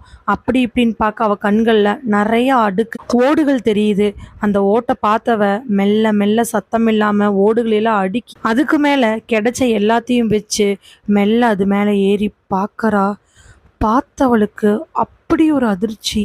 அந்த வீட்டுக்குள்ள சாம்பிராணி புகைகளுக்கு மத்தியில் 2 குழந்தைகளை மொட்டை அடித்து தலையில் வெள்ளை கலர் துணி போத்தி நடுவில் அந்த குழந்தைகளை உட்கார வச்சு சுற்றியுமே வட்டங்கள், பூக்கள், எலும்புச்சம்பழம் அது இதுன்னு வச்சுருக்காங்க. அந்த குழந்தைகள் இருக்கக்கூடிய அந்த பெரிய வட்டத்தை சுற்றி 5 பூசாரி அதே மாதிரி உட்காந்துருக்காங்க. ஓரமாக அந்த அம்மா அழுதுகிட்டு நிற்க, சின்ன பையனை இறுக்கமாக கையில் பிடிச்சிருக்க அந்த ஆள் இன்னொரு ஆள் பக்கத்தில் நின்று சிரிச்சுக்கிட்டு இருக்கிறார். அந்த அம்மா கூட நின்றுட்டு இருக்கிற பையனோட கண்களில் கண்ணீர் தான். ஆனால் அவன் அப்பா மணிகண்டன் பக்கத்தில் நல்லா நீளமாக முடி வச்சு பைஜாமன் போட்டுட்டு இருக்கக்கூடிய ஆளை பார்த்து சிரிச்சுக்கிட்டு இருக்கிறான். அப்போ நடுவில் பூஜை பண்ணிட்டு இருக்கக்கூடிய பெரிய ஆள் டக்குன்னு மந்திரங்களையெல்லாம் நிறுத்திட்டு தான் கையை நீட்டி அந்த 2 குழந்தைகளோட தலையிலே வைக்கிறாரு. கையிலேருந்து குங்குமம் கொட்ட மணிகண்டனுக்கு கண்ணெல்லாம் ஆச்சரியம். ஆனால் வளரோட கண்களில் அப்படி கண்ணீர். எப்படி பெத்த பசங்களுக்கு இப்படி நடக்கும் பொழுது ஒரு தாய் அழுதுகிட்டு இருக்கிறானா, கண்டிப்பா இது ஏதோ பெரிய விஷயம் தான் நினச்சிக்கிட்டு அதையே கூர்ந்து கவனிச்சிட்டு இருக்கிறா. இப்போ அந்த இடமே அமைதியா இருக்க அந்த ஆள் பேச ஆரம்பிக்கிறாரு. மணிகண்டா. அவன் கூப்பிட்ட அடுத்த நிமிஷம் மணிகண்ட ஒடியாந்து வந்து பவ்யமா கீழே குமிஞ்சு கையை தான் வாய்க்கு மாடி வச்சுக்கிட்டு, சொல்லுங்க ஐயா, என்ன விஷயம்? நீ நினைச்ச மாதிரி நீ ஆரம்பிக்க போற தொழில் ரொம்ப சிறப்பா இருக்கும். உன் பசங்களை மறுபிறவி எடுத்து வைக்க வேண்டியது என்னுடைய கடமை. நீ கவலைப்படாம இரு. இன்னைக்கு நிறைஞ்ச அமாவாசை. நைட்டு 10 மணிங்கும் பொழுது நம்ம பொல்லாக்காட்டுக்கு வந்துருங்க. நான் வேணுங்கிற பொருள் எல்லாத்தையும் நீ வாங்கி கொடுத்துட்டியல்ல? ஆமாங்க ஐயா, வாங்கி கொடுத்துட்டேங்க ஐயா. ம். அந்த பொருட்கள் எல்லாத்தையும் வச்சு நான் பூஜை பண்ண போறேன். உன் பிள்ளைகளுக்கு ரெட்டை பிறவி அப்படிங்கிறதுனால பெரிய தோஷம் இருக்கு. ஒன்று ஆணாவோ ஒன்று பெண்ணாவோ பிறந்ததுனால இன்னும் கடுமையான விஷயங்கள் இருக்கு. அதெல்லாம் போக்கணும்னா இந்த உயிரையே மறுபிறவி எடுக்க வைக்கணும். அதுக்கான ஏற்பாடுகள் தான் இங்கே நடந்துட்டு இருக்குது. இன்னைக்கு நைட்டு உன் மகனும் மகளும் இரட்டை பிறவி ரெண்டும் மறுபிறவி எடுக்க போகிறாங்க. அப்படி எடுத்ததுக்கப்புறம் நீ ஆரம்பிக்க போகிற தொழிலிருந்து உன் வாழ்க்கையிலிருந்து எல்லாம் ரொம்ப சிறப்பாக இருக்கும். புரியுதா? புரியுதுங்க ஐயா, புரியுதுங்க ஐயா. அதனால தானே 2 மாசமா இந்த பூஜைக்கு என் பசங்களை ஏற்பாடு பண்ணிட்டு இருக்கிறேன். நீங்கள் என்ன சொன்னாலும் நான் செய்கிறேங்க ஐயா. எனக்கு எல்லாமே நல்லா அமையணும். பூர்வீக சொத்து என் பேரில் வரணும். நான் ஆரம்பிக்க போகிற பண்ண விஷயம் நல்லபடியாக முடியணும். பிள்ளைங்க 2 மறுபிறவி எடுத்து வந்து எங்களுக்கு நல்லது பண்ணணுங்க ஐயா. ம். 3வது பையனோட ஜாதகத்தை என்கிட்ட கொடு. அவனுக்கு தோசை ஏதாவது இருக்குதான்னு பார்க்கலாம். அப்படி இல்லைன்னா பிரச்சனை இல்லை. இருந்தா அவனுக்கும் நாம இந்த மாதிரி மறுபிறவி எடுக்கணும். இப்படி சொன்ன உடனே டக்குன்னு வளரு, முடியாது, இதெல்லாம் நான் நம்பவே இல்லை, என் பசங்களை என்கிட்ட கொடுத்துருங்க இப்படின்னு சொன்ன அடுத்த நிமிஷம் வேகமாக போன மணிகண்டன் வளரோட கன்னத்தில் ஓங்கி அரைகிறான். அதுக்கு அந்த பெரிய ஆளு, எத்தனை வாட்டி அடித்தாலும் ஒரே வார்த்தையை தானே திரும்ப திரும்ப 2 மாசமா சொல்லிட்டு இருக்கா உன் பொண்டாட்டி. அதை பற்றி எனக்கு எந்த கவலையும் கிடையாது. அந்த அம்மா என்னோட சக்தியை பற்றி புரிஞ்சுக்கிறதுக்கு இன்னும் கொஞ்சம் நேரம்தான் இருக்குது. இன்னைக்கு நைட்டு 12 மணி முடிஞ்சு அடுத்த நாள் காலையில் ஆரம்பிக்கும் பொழுது மறுபிறவி எடுத்த உன் பசங்க 2 பேரும் துள்ளி குதிச்சு வருவாங்க. அதுக்கப்புறம் நீங்கள் நினச்ச மாதிரி அவங்கள பெரிய ஆளாக்குங்க. அப்போ தெரியும் என் சக்தியை பற்றி. இப்போது நாம் மறுபூஜை எடுக்கிறதுக்கான எல்லா பணிகளையும் செய்யணும். குழந்தைங்க 2 பேர்த்தோட கையையும் காலையும் கட்டி இங்கிருந்து பூஜை செஞ்சு எங்கள் யாகசாலைக்கு எடுத்துகிட்டு போகணும். அங்கே போய் தான் நாங்கள் எல்லாத்தையும் பண்ணணும். சொல்லிட்டு இருக்கும் பொழுது இதெல்லாம் பார்த்துட்டு இருக்கக்கூடிய கீதாவுக்கு நெஞ்சே அடைச்சி போகிற மாதிரி இருக்கு. முட்டாள்கள் இருப்பாங்க, ஆனால் மூட நம்பிக்கையில் இருக்கக்கூடிய முட்டாள்கள் இந்த உலகத்தில் இன்னுமா இருக்கிறாங்க அப்படிங்கிற மாதிரி எண்ணம் அவளுக்கு வந்துருச்சு. மறுபிறவியா? மறுபிறவியே இல்லைன்னு எத்தனையோ பேர் சொல்லிட்டு இருக்கும் பொழுது உயிரோடு இருக்கக்கூடிய 2 பிஞ்சு குழந்தைகளை இப்படி எப்படி அவனால் மாற்ற முடியும்? என்ன 12-13 வயசு இருக்குமா அவங்களுக்கு? அவன் நினச்சிக்கிட்டு இருக்க இன்னும் அந்த ஆள் பேச ஆரம்பிக்கிறதுக்கு முன்னாடி எதிர்பாராத விதமா அவ நின்றுட்டு இருக்கக்கூடிய ஓடு ஒன்று அப்படியே உடைய அவ டப்புன்னு அங்கிருந்து ஸ்லிப் ஆகிறா. வயிற்றுல பிள்ளை இருக்க இடது கையால் வயிற்ற பிடிச்சவ ஆணு ஒரு சத்தத்தோட அப்படியே ஸ்லிப் ஆகி கீழே விழுக நிமிஷ நொடிக்குள்ள அந்த வீட்டுக்கு பின்னாடி கதை வழியா திறந்துக்கிட்டு இவன் வெளியில வந்துடுறான். அவ சுதாரிச்சு நின்று எந்திரிக்கிறதுக்குள்ள அவன் முன்னாடி நின்றுட்டு இருக்கிறான் மணிகண்டன். மணிகண்டன் கூட இன்னொரு ஆள் நிற்க அதை பார்த்தவளுக்கு உயிரே படபடக்க ஆரம்பிச்சிருச்சு. அது நான் சும்மா இந்த பக்கம் வந்தேன், தெரியாம ஓடு மாறி இருக்கிறது, அந்த வீட்டு ஜன்னலுக்கு நேரம் அடுக்கி இருக்கிறது, அது உடஞ்சிருக்கிறது, இதெல்லாம் பார்த்தவன் வேகமா ஒடியாந்து அவன் முடிய பிடிக்கிறான். பின்னாடியே சாமியார்ல ஒருத்த ஒடியாந்து, என்னாச்சு, நம்ம பண்ணெல்லாம் பார்த்துட்டு இருந்திருப்பா போல, எத்தனை வாட்டி சொல்றது யாருக்கு சந்தேகம் வர மாதிரி நடந்துக்கணும் அப்படின்னு. இல்லைங்க ஐயா, இத்தனை நாள் யாருக்கும் சந்தேகம் வரல. இவ இந்த வீட்டுக்கு வந்ததுலேருந்து என் பொண்டாட்டி என்னையும் கேள்வி மேலே கேள்வி கேட்டுட்டு இருந்தா. நான் ஏதாவது பண்ணணும்னு நான் நினச்சேன். அமாவாசை முடிஞ்சிருச்சுன்னா எங்களுக்கு எல்லாமே முடிஞ்சிடும், அதனால எந்த கவலையிலையும் இவளை விட்டு வச்சேன். இன்னைக்கு எல்லாத்தையும் பார்த்துட்டா இவளை கண்டிப்பாக சும்மா விடக்கூடாது. இல்லை, நான் எதுவுமே பார்க்கல, என்னை விட்டுருங்க, தயவு செஞ்சு என்னை விட்டுருங்க. அந்த நம்பருக்கு நாங்கள் என்ன முட்டாளா? பா, உன்னை என்ன பண்றன்னு மட்டும் பாரு சொல்லிட்டு அவன் முடிய பிடிச்சு தரன்னு இழுத்துட்டு போறாங்க. அந்த பெரியசாமி பூஜையில் இருக்கவே இவளை அந்த வீட்டுக்குள்ள ஒரு ஓரமா வாயி கையையும் கட்டி நிக்க வச்சிருக்கிறாங்க. ஒரு 3/4 மணி நேரத்துக்கு அப்புறமா எந்திரிச்சு வந்த அந்த சாமி, என்ன சிஷ்யர் ஒருத்தர் அந்த விஷயத்தெல்லாம் சொல்ல, கார்ல ஏத்து, அமாவாசை பூஜைக்கு பழிக்கு ஏதாவது வேணுமில்ல, அதுக்கு இதை கொடுத்துருவோம் சொல்லிட்டு அவளை தரன்னு இழுத்து கொண்டு போய் கார்ல எடுக்கிறாங்க. போறதுக்கு முன்னாடி வீட்டை ஒரு வாட்டி பார்த்து முனகலா கத்தனால நினைக்கும் பொழுது அவனால முடியல. மணி என்னமோ 5 நோக்கி போக அந்த கார்ல அவங்க எல்லாரும் ஏறி போறாங்க. ஏறி போறதுக்கு முன்னாடி அந்த சாமியார் மணிகண்டனை பார்த்து, யாருக்கும் சந்தேகம் வரக்கூடாது, இந்த பொண்ணு இங்க இருக்கிறாளா இல்லையான்னு நமக்கு தேவையில்லாத விஷயம். இந்த மாதிரி ஒரு விஷயம் நடந்த மாதிரி உன் குடும்பத்துல, குறிப்பா உன் மனைவி உன் குழந்தைங்க காட்டி கொடுத்துடக்கூடாது. இன்னைக்கு நைட்டு நடக்க போற அமாவாசை பூஜைக்கு உன் பசங்களை கூட்டிட்டு கரெக்டா 9:30 மணி அப்படிங்கும் பொழுது எங்க காட்டுக்கு வந்துடு. பூஜையை 10 மணிக்கு ஆரம்பிக்கணும். அது வரைக்கும் நீங்க எந்த சந்தேகம் வராத மாதிரி இருங்க. பூஜை பொருட்கள் எதுவுமே வீட்டில் இருக்கக்கூடாது. வீடு எப்பவும் போல வீடு மொழிகி நீட்டா இருக்கணும். புரிஞ்சிச்சுல்ல? சொல்லிட்டு அந்த ஆள் அம்பாஸ்டர் கார்ல முன்னாடி ஏற கார் அந்த இடத்த விட்டு கிராஸ் ஆகி போகுது. போறதுக்கு முன்னாடி தான் வீட்டை பார்த்த கீதாவோட கண்கள்ல கண்ணீர். இருட்டான அறையில எங்கேயோ இருந்து வரக்கூடிய வெளிச்சத்துல உட்காந்துக்கிட்டு இருக்கிறா கீதா. கீதாவோட கண்கள் எல்லாம் கலங்கி இருக்குது. எதுக்காக இங்க வச்சிருக்காங்க, ஏன் வச்சிருக்காங்கிறது ஓரளவுக்கு அவளுக்கு புரிய ஆரம்பிச்சிருச்சு. அவங்க பண்ணிட்டு இருக்கக்கூடிய தப்ப இவ கண்டுபிடிச்சிட்டா. கண்டிப்பா வெளியில போச்சு அப்படின்னா போலீஸ் கிட்ட மாட்டிக்குவாங்க. அதனாலதான் இவளை அடைச்சு வச்சிருக்கிறாங்க. ஆனா இதுக்கு முடிவு அவளை விட்டுருவாங்களா இல்ல அவளை கொலை பண்ணிடுவாங்களா, இந்த பயம் இருக்குது. காரணம், வயிற்றுல அவளை நம்பி ஒரு குழந்தை இருக்கு இல்லையா. எப்படியாவது அவங்க வீட்டுக்காருக்கு சொல்லணும்னு நினைச்சாலும் அவனால முடியாது. ஏன்னா அந்த ரூமு இருட்டா அடைஞ்சு கிடக்குது. ஒரே ஒரு வெளிச்சத்துல அந்த ரூம்ல என்னென்ன இருக்குதுன்னு ஓரளவுக்கு அவளுக்கு தெரியுது. இப்ப என்ன பண்றதுன்னு தெரியாம முழிச்சிட்டு இருக்கிற நேரத்துல டக்குன்னு அந்த கதவை திறந்துகிட்டு யாரோ உள்ள வர மாதிரி இருக்குது. அந்த சத்தத்துல போ உள்ள போ சொல்லிட்டு அந்த அம்மாவை உள்ள பிடிச்சு தள்ளுறாங்க. கூடவே அந்த சின்ன பையனையும். இந்த அம்மா, கதவை சாத்தாதீங்க, தயவு செஞ்சு கதவை சாத்தாதீங்க, நித்யாவே நிரஞ்சனையும் விட்டுருங்க, உங்களை கெஞ்சி கேட்குறேங்கன்னு சொல்ல அந்த அம்மா மேல ஓங்கி ஒரு உத விழுக அந்த அம்மா உள்ள வந்து விழுந்துடுறாங்க. அந்த குட்டி பையன் அவங்க அம்மா கூடயே சேர்ந்து போய் அம்மான்ட்டு பக்கத்துல உட்காடுறான். இப்ப பார்த்த உடனே இவளுக்கு கஷ்டங்கள்லையுமே பெரிய ஆச்சரியம்தான். அது மட்டும் இல்லாம ஏதோ ஒரு பக்கத்துல இவங்க வந்தது அவளுக்கு ஒரு மனநிறைவை கொடுக்குது. கதவு டப்புன்னு சாத்தப்பட்டு தாள் வைக்கிற சத்தம் கேட்டதுக்கு அப்புறமா கீழே விழுந்தவங்கள வேகமா போய் தூக்கி எடுத்து நிறுத்துறா. உடனே அந்த அம்மா கையை உதறி விட்டுட்டு, எதுக்குமா உனக்கு தேவையில்லாத வேலை, உன் வேலையை பார்த்துட்டு போக வேண்டியதானே, எதுக்கு நீ இதெல்லாம் பண்ணிக்கிட்டு இருக்கிற? இல்ல, நான் வேணும்னே பண்ணல, எனக்கு என்னமோ உங்க வீட்டுல எல்லாமே வித்தியாசமா நடக்கிற மாதிரி தெரிஞ்சிச்சு, நீங்க ஏதோ பிரச்சனையில் இருக்கிற மாதிரி இருந்துச்சு, உங்க வீட்டுக்காரர் உங்களை கொடுமைப்படுத்துவாரோன்னு நினைச்சேன், அதனாலதான். என்னையும் மீறி அன்னைக்கு முழிப்பு வந்து நான் வீட்டுக்கு வெளில வந்து பார்த்தேன். 2 அம்பாஸ்டர்ல இருந்து ஆட்கள் இறங்கி உங்க வீட்டுக்கு போனாங்க, அதனாலதான் வந்து எட்டி பார்த்தேன்.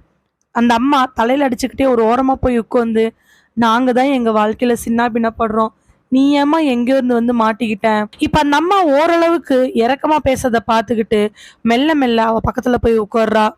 உங்க பேர் என்னன்னு தெரிஞ்சுக்கலாமா? அன்னைக்கு ஏதோ பேசும்பொழுது உங்க பேரு வளர்ன்னு கேள்விப்பட்டேன். ஏன், என்ன பிரச்சனை, எதுக்கு இதெல்லாம் நடக்குது? அந்த அம்மா ஒரு 2 நிமிஷம் எதுவுமே பேசவே இல்லை. யாராவது கேட்க மாட்டாங்களா, தன்னுடைய வேதனை சொல்ல மாட்டோமா அப்படிங்கிற மாதிரியான முகபாவனை இருக்கவே இவ மறுபடியும் அதே கேள்வி கேட்கறா. அழுக ஆரம்பிக்கிறவங்க சத்தமா 2 நிமிஷம் அழுதுட்டு, எல்லாம் என் தலை எழுத்துமா, என் புருஷன் பேரு மணிகண்டன், என் பேரு வளரு, நல்லா தான் போயிட்டு இருந்துச்சு. இந்த காளியம்மன் கோயிலுக்கு வார வாரம் நான் போவேன், அந்த சாமியெல்லாம் கும்பிடுவேன். அப்படி போகும் வரவும் இருக்கும் பொழுது ஒரு சாமியாரை பார்த்தேன். அந்த ஆளு ஒரு மந்திரிச்சு எலுமிச்சம்பழத்தை என் கையில கொடுத்தாரு. அதை வீட்டில் கொண்டு வெயி, உனக்கு எல்லாமே நல்லா இருக்குன்னு சொன்னாரு. அதை வீட்டில் கொண்டாந்து வச்ச அன்னைக்கு எங்க வீட்டுக்காருக்கு வியாபாரத்துல ஓரளவுக்கு பெருக்க இருந்துச்சு. பால் பண்ண, பால் கறக்கிறது, எங்காவது கொண்டே குறுக்கிறது, ஆடு மாடுகளுக்குள்ள ஏதாவது தீவனம் போடுறதுன்னு சின்ன சின்ன வேலையை பார்த்துட்டு இருந்த ஆளுக்கு அன்னைக்கு ஒரு 4 வீட்டுக்கு பால் ஊத்துறது கிடைச்சிச்சு. அதனால இந்த எலுமிச்சம்பழம் தான் காரணமோன்னு நான் நம்ப ஆரம்பிச்சேன். அடுத்த வாரம் போகும்பொழுது அந்த ஆள் இருந்தாரு, அதே மாதிரி எலுமிச்சம்பழம் கொடுத்தாரு. அந்த வாரமுமே எங்களுக்கு வியாபாரம் நல்லா இருந்துச்சு. அதை நான் எங்க வீட்டுக்கார்ட்ட சொன்னேன். இவர் அதை நம்ப ஆரம்பிச்சிட்டாரு. அதுக்கப்புறம் அவரு கோயிலுக்கு வர ஆரம்பிச்சாரு. 1 மாசம் கோயிலுக்கு வருவாரு, சாமியை கும்பிடுவாரு, அந்த சாமியாட்ட எலுமிச்சம்பழம் வாங்குவாரு. இப்படியே இருந்துச்சு. அப்பதான் திடீர்னு ஒரு நாள் சாயங்காலம் வீட்டுக்கு வந்தாரு. ஏய் வளரு, வளரு, வெளியில சைக்கிளை நிறுத்திட்டு வேக வேகமா உள்ள வந்த மணிகண்டன் வளரு தன்னோட ஹால்ல உட்காந்து காய்கறி எறிஞ்சிட்டு இருக்கத பாக்குறாங்க. அந்த வீடு பழைய காலத்து வீடு, ஓட்டு வீடு தான். நல்ல விலாசமான ஹாலு, ஒரு மூலையில கிச்சனு, ஒரு பக்கத்துல பாத்ரூமு, அவ்வளோதான். அங்கேயே தான் ஹாலில் பெட்டு எல்லாமே போட்டுக்கணும். இருந்தாலும் பெரிய வீடு. அந்த ஹாலில் உட்காந்து டிவி பார்த்துக்கிட்டே காய்கறி எறிஞ்சிட்டு இருக்கக்கூடிய வளருகிட்ட வந்து பக்கத்துல உட்காந்து, ஏய் உனக்கு ஒன்று தெரியுமா? அந்த சாமியார் இன்னைக்கு நான் போய் பார்த்தேன். இன்னைக்கா? இன்னைக்கு வெள்ளிக்கிழமை கூட இல்லையே, எதுக்காக கோயிலுக்கு போனீங்க? இல்லை பிள்ளை, நான் கோயிலுக்கு போகல. நான் பால் ஊத்துறதுக்காக ஒரு வீட்டுக்கு போனேன். அந்த வீட்டில் உட்காந்து அவர் பேசிட்டு இருந்தாரு. அப்போ நான் பார்த்தேன். சரி சரி, என்ன சொன்னாரு? அது அந்த வீட்டுக்காரங்களுக்கு இப்போ நகைக்கடை வச்சு நல்லா சிறப்பாக போயிட்டு இருக்குது. அதுக்கு காரணம் அவர் சொன்ன பரிகாரம் தானம்மா. நாமளும் அந்த பரிகாரத்தை பண்ணினோம்னா நம்மளுக்கு கண்டிப்பாக ஒரு பெரிய தொழில் அமையும் நினைக்கிறேன். பரிகாரமா? என்ன பரிகாரம்? அதெல்லாம் தெரில. நம்ம வீட்டில் இருக்கிறவங்க எல்லாரோட ஜாதகத்தையும் கொண்டாட கொடுக்க சொன்னாரு. நம்மளுக்கு முதல்ல ரெட்டை பிள்ளை இருக்குல்ல, நித்யா நிரஞ்சன், அவங்க 2 பேர் இருக்கிறதுனால அதிர்ஷ்டம் இருக்குன்னு சொன்னாரு. நம்ம போய் பார்க்கலாமா? ஆ, சரிங்க, போய் பார்க்கலாம். அப்ப எனக்கு அது ரொம்ப சாதாரணமா தெரிஞ்சிச்சு. பரிகாரம்னா என்ன இருந்துரும்? அபிஷேகம் பண்ணுங்க, பூஜை பண்ணுங்க, இல்ல மாட்டுக்கு அதை வாங்கி கொடுங்க, இல்ல ஏதாவது கெடா விட்டுங்க, இந்த மாதிரி சொல்லுவாங்க தான் நாங்க நினைச்சோம். ஆனா அன்னைக்கு எங்களுக்கு நடந்தது ஒரு பெரிய அதிர்ச்சி. அந்த பெரிய சாமியார் கண்ணை மூடி உட்கார்ந்துட்டு இருக்க ஜாதகத்தை அவருக்கு முன்னாடி இருக்கக்கூடிய வெள்ளை துணியில வைக்கிறாங்க. நல்லா முழுன்னு மொட்டை அடிச்சு, காவி வேட்டி கட்டி, வெள்ளை கலர் துண்டு மேல போட்டு, குங்குமம் மஞ்சள் சந்தனன் மேல தடவிக்கிட்டு, பெரிய பட்டை, சந்தனத்துல நீளமான கோடு, அதுக்கு மேலே குங்குமத்தால நீளமான கோடு, பார்க்கறக்கும் நல்ல பல்கு. ஆப்போசிட்ல இருக்கக்கூடிய வளரு 2-3 வாட்டி மணிகண்டனை பார்க்க, மணிகண்டன் இருன்னு கண்ணை காட்டுறாரு. கண்ணை முழிச்ச உடனே, உங்களுடைய ஜாதக பிரகாரம் உங்க குடும்பம் ரொம்ப சிறப்பா இருக்கும். உங்களுக்கு எந்த குறையும் இல்லை. நீங்க இனிமேல் வாழ்க்கையில சிறப்பா இருக்க போறீங்க. இவ்வளோ நாள் பட்ட கஷ்டங்கள் எல்லாம் உங்களுக்கு தீரப்போகுது. அதுக்காக நீங்க ஒரு சில பரிகாரத்தை பண்ணினா போதும். சொல்லுங்க ஐயா, நீங்க என்ன பரிகாரம் பண்ண சொன்னாலும் அதை நாங்க பண்ணிடுறோம். ம், பண்ணுங்க. நான் இப்ப சொல்ல போறத கேட்டுட்டு முதல்ல நீங்க முடிவெடுங்க. ஏன்னா இது குடும்பத்தில் இருக்கக்கூடிய கணவன் மனைவி 2 பேர்த்துக்கும் ஒத்து வரணும்.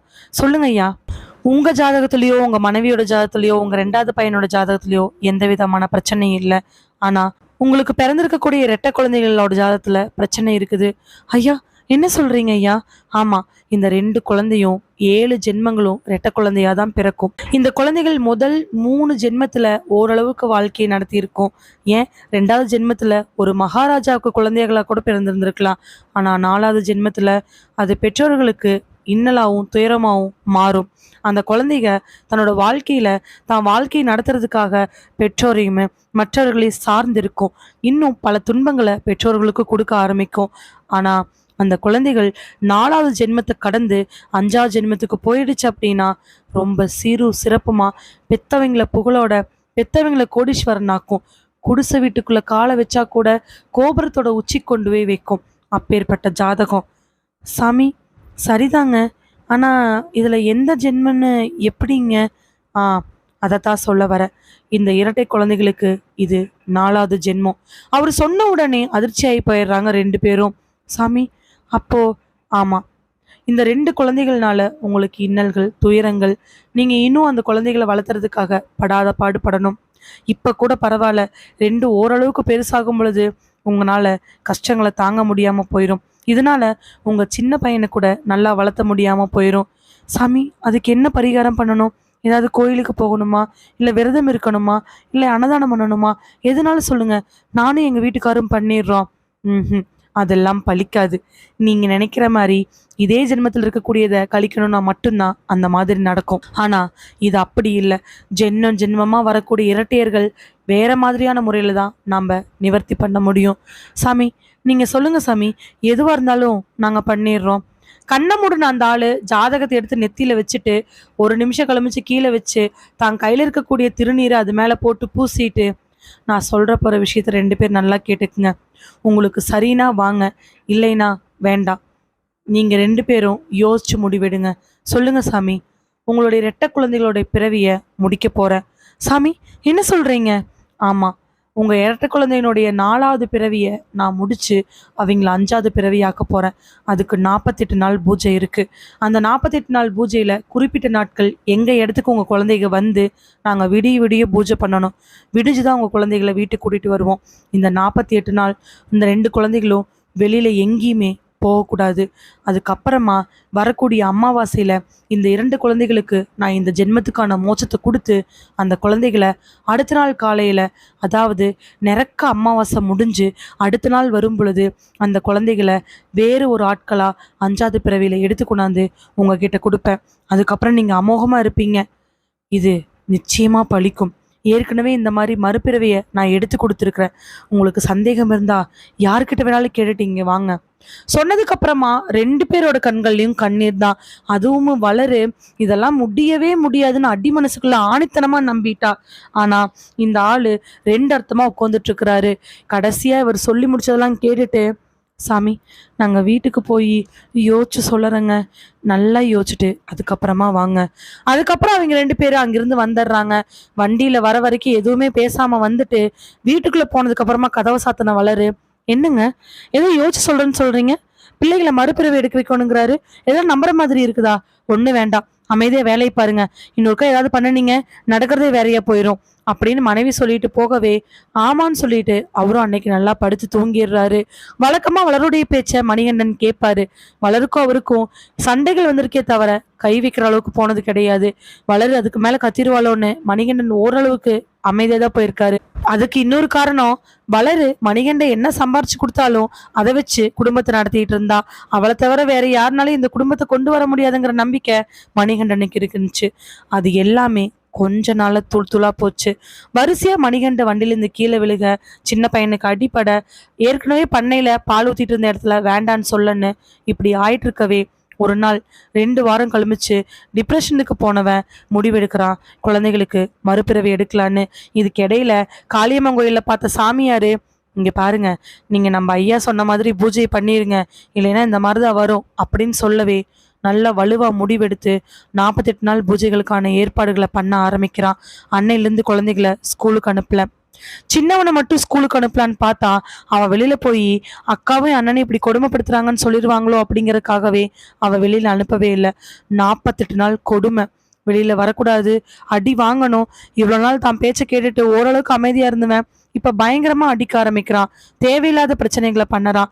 குழந்தைகளை குறிப்பிட்ட நாட்கள் கூட்டிட்டு போய் சாமியார்ட்ட விட்டுட்டு அந்த குழந்தைகளை மறுபடியும் கூட்டிட்டு வரும் பொழுது அதுக்கு ரொம்பவே சின்ன பின்னப்பட்டு வருது.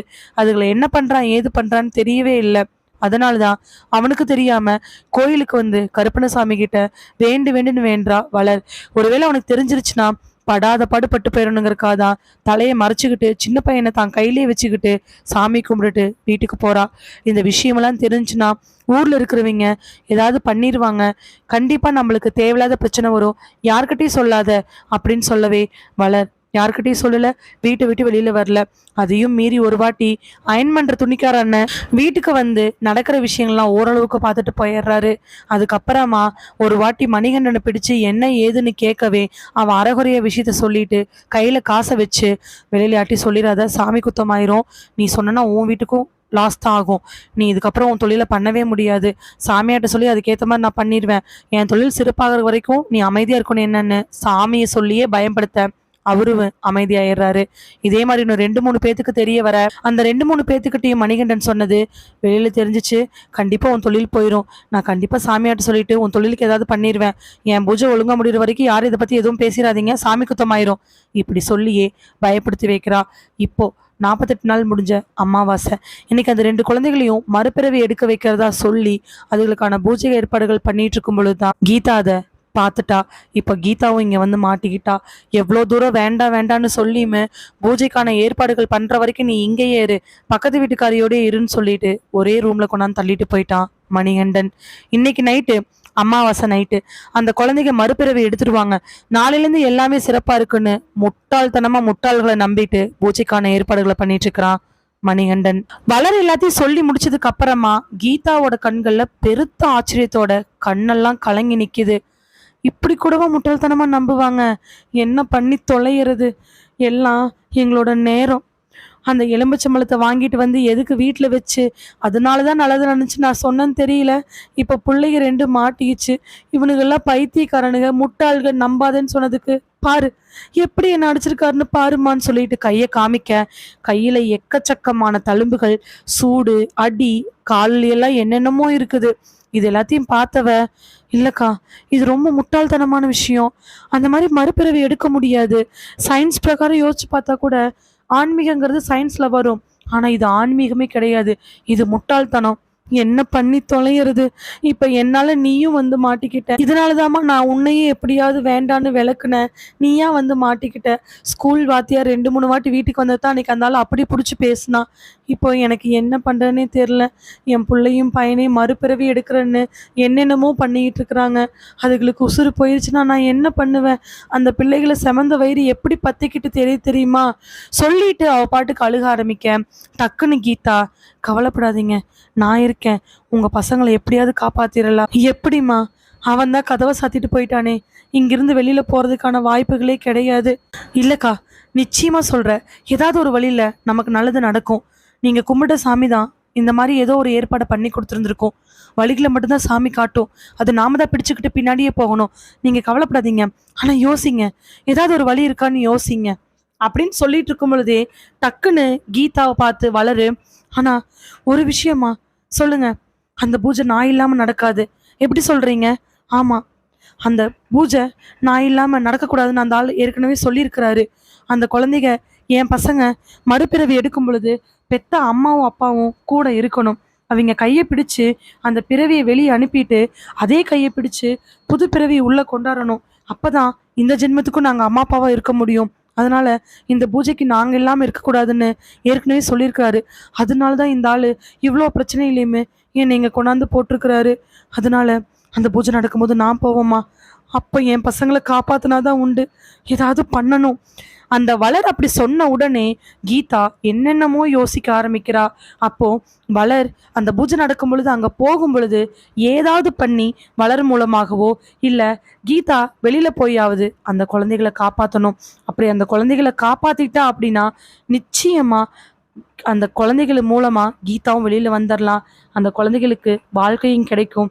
இவங்கள போலீஸ்லயும் பிடிச்சி கொடுத்துடலான்னு கீதா ஒரு பிளான் போட ஆரம்பிக்கிறா. ஆனா இந்த 10க்கு 10 ரூம்ல இருந்துக்கிட்டு அவ என்ன பண்ண முடியும்? வெளியில போகும் பொழுது அம்மா மட்டும்தான் போகணும். அப்ப வளர் மட்டும்தான் போவான். வளரால மட்டும் என்ன பண்ண முடியும்? ஏதாவது பண்ணாதான் அடிக்கிறாங்க.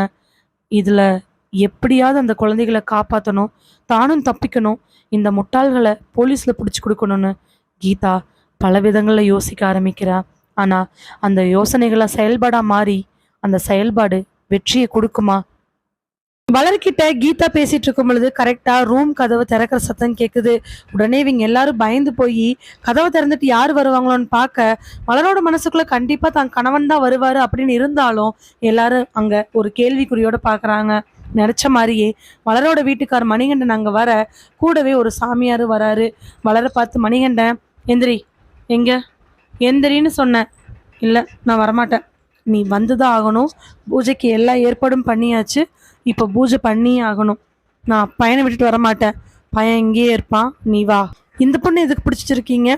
என்ன வளரு, கேள்வியில் ரொம்ப பலமாக வருது. அதெல்லாம் ஒன்றும் இல்லை. இந்த பொண்ணு எதுக்கு பிடிச்சிருக்கீங்க? அந்த பொண்ணை விடல. அதை நாம் முடிவெடுக்கக்கூடாது, பெரியவர் தான் முடிவெடுப்பார். நீ எந்திரிச்சு வா. சொன்னதுக்கப்புறமா அவள் எந்திரிக்காமல் உட்காந்துருக்க. டக்குன்னு அவளோட முடியை பிடிச்சி இழுத்த மணிகண்டை தரத்தரன்னு நீ மேலே இழுக்கிறாரு. அவள் வழி பொறுக்க முடியாமல் அப்படியே மேலே போக, கீதா கூட எந்திரிச்சு நின்று, ஏன் இப்படி பண்ணுறீங்க?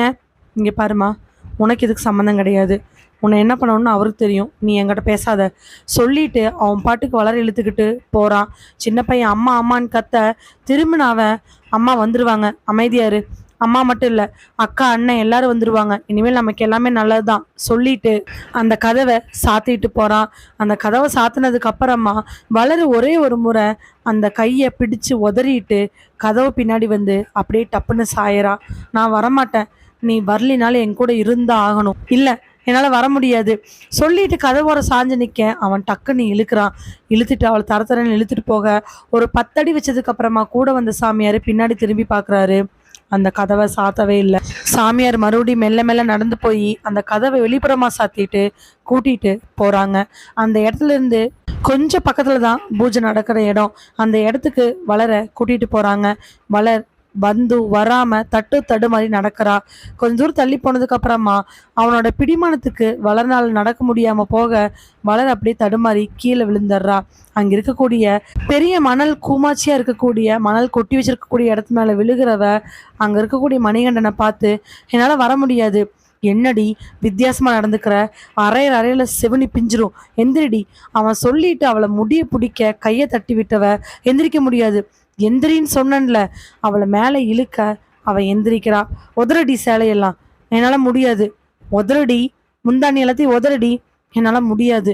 இங்க பாரு வளரு, இப்ப நீ வரல, சின்னவனும் உன் கை கிடைக்க மாட்டான். சொன்னதுக்கு அப்புறம் அவளுக்கு என்ன பண்றேன்னே தெரியல. தான் இடுப்புல சேலையை சொருகிட்டு தான் கை சேலை எல்லாத்தையும் உதறிட்டு அவ பாட்டுக்கு நடக்க ஆரம்பிக்கிறா.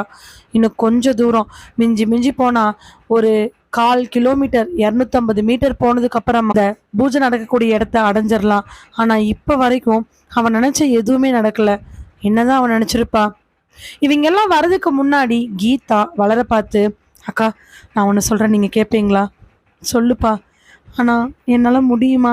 இல்லைக்கா, இப்போ நமக்கு இருக்கக்கூடிய சான்ஸ் இது மட்டும்தான். எனக்கு மனசுக்கு தோன்றதை சொல்கிறேன், அதை நம்ம முயற்சி செஞ்சு பார்ப்போம். உங்களால் மட்டும்தாக்கா இப்போ உங்கள் குழந்தைய காப்பாற்ற முடியும். என்ன விட்டுருங்க, நான் எப்படியே போயிட்டு போகிறேன். ஆனால் இங்கே இருக்கக்கூடிய உங்கள் பையன், அங்கே இருக்கக்கூடிய உங்கள் 2 குழந்தைய காப்பாற்றணும்னா உங்களால் மட்டும்தான் முடியும்க்கா. நான் சொல்கிறது கொஞ்சம் கேளுங்கக்கா. அவளுக்கு சரின்னு பட்டுச்சு. ஆமாம், வளரால மட்டும்தான் இப்போ அங்கே இருக்கிற எல்லாரையும் காப்பாற்ற முடியும். ஆனால் என்ன பண்ணோன்னு தெரியல. கீதா யோசிச்சு பதில்கள் சொல்ல ஆரம்பிக்கிறா. அக்கா, 2 விஷயம். ஒன்றா நீங்கள் ஒத்தையாக சமாளிக்கணும், இல்லைன்னா என் கூட சேர்ந்து சமாளிக்கணும். முதல் ஆப்ஷன் என் கூட சேர்ந்து சமாளிக்கிறது. உங்கள் வீட்டுக்காரு உங்களை கூப்பிட்றக்கா இங்கே வருவார், இல்லை வேறு யாராவது ஒருத்தீங்க உங்கள் வீட்டுக்காரு கூட இங்கே வருவாங்க. அந்த சமயத்தில் நீங்கள் ஏதாவது பண்ணி வெளியில் போனதுக்கு அப்புறமா இந்த கதவை சாத்த முடியாமல் பண்ணுங்க. இல்லை ஒருவேளை சாத்திட்டா கூட இந்த கதவை நீங்கள் எப்படியாவது திறந்து விட்டுட்டு போயிருங்க. நானும் உங்கள் பையனும் வெளியில் வந்துடுறோம். அப்போ நீங்களும் நானும் சேர்ந்து ஏதாவது பண்ணிடலாம். ஆ சரிப்பா, ஆனால் நான் என்ன பண்ணட்டும்? மனசுக்குள்ளே ஒன்றே ஒன்று ஞாபகம் வச்சுக்கோங்கக்கா. என்ன பண்ணட்டும் அப்படிங்கிற கேள்விக்கு முன்னாடி உங்களால் மட்டும்தான் பண்ண முடியும், அதை பண்ணிருங்கக்கா. வளர உடனே மனசுக்குள்ளே ரொம்ப ஸ்ட்ராங்காக என்ன வேணாலும் பண்ணுறேன், பசங்க உயிரோட வந்தால் போதுன்னு நினைக்க ஆரம்பிக்கிறா. சரிப்பா, அப்படியே பண்ணிடுறேன். அக்கா, ஒருவேளை இந்த பிளான் எக்ஸிக்யூட் ஆகாமல் போச்சு அப்படின்னா அடுத்தது நாம் ஒன்று பண்ணணும். நாம் 2 பேருமே வெளியில் வர வேண்டிய சூழ்நிலை வந்துச்சுன்னா முதல் நீங்கள் அடுத்த இடத்துக்கு போயிருங்க. அதுக்கப்புறம் நான் வெளியில் வந்து அவங்கள எப்படி என்ன பண்ணலாங்கிறத பார்த்துக்கிறேன். இல்லைன்னா நான் இன்னொரு வழி சொல்கிறேன். சொல்லுப்பா. நீங்கள் போகிற வழியில் ஏதாவது மண், கல், கட்டை இந்த மாதிரி சின்ன பொருள் கிடச்சிச்சின்னா அதை எடுக்க பாருங்க.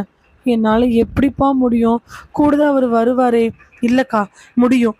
எடுத்துக்காட்டா மணல் இருக்குது, மண் இருக்குன்னு வச்சுக்கோங்க.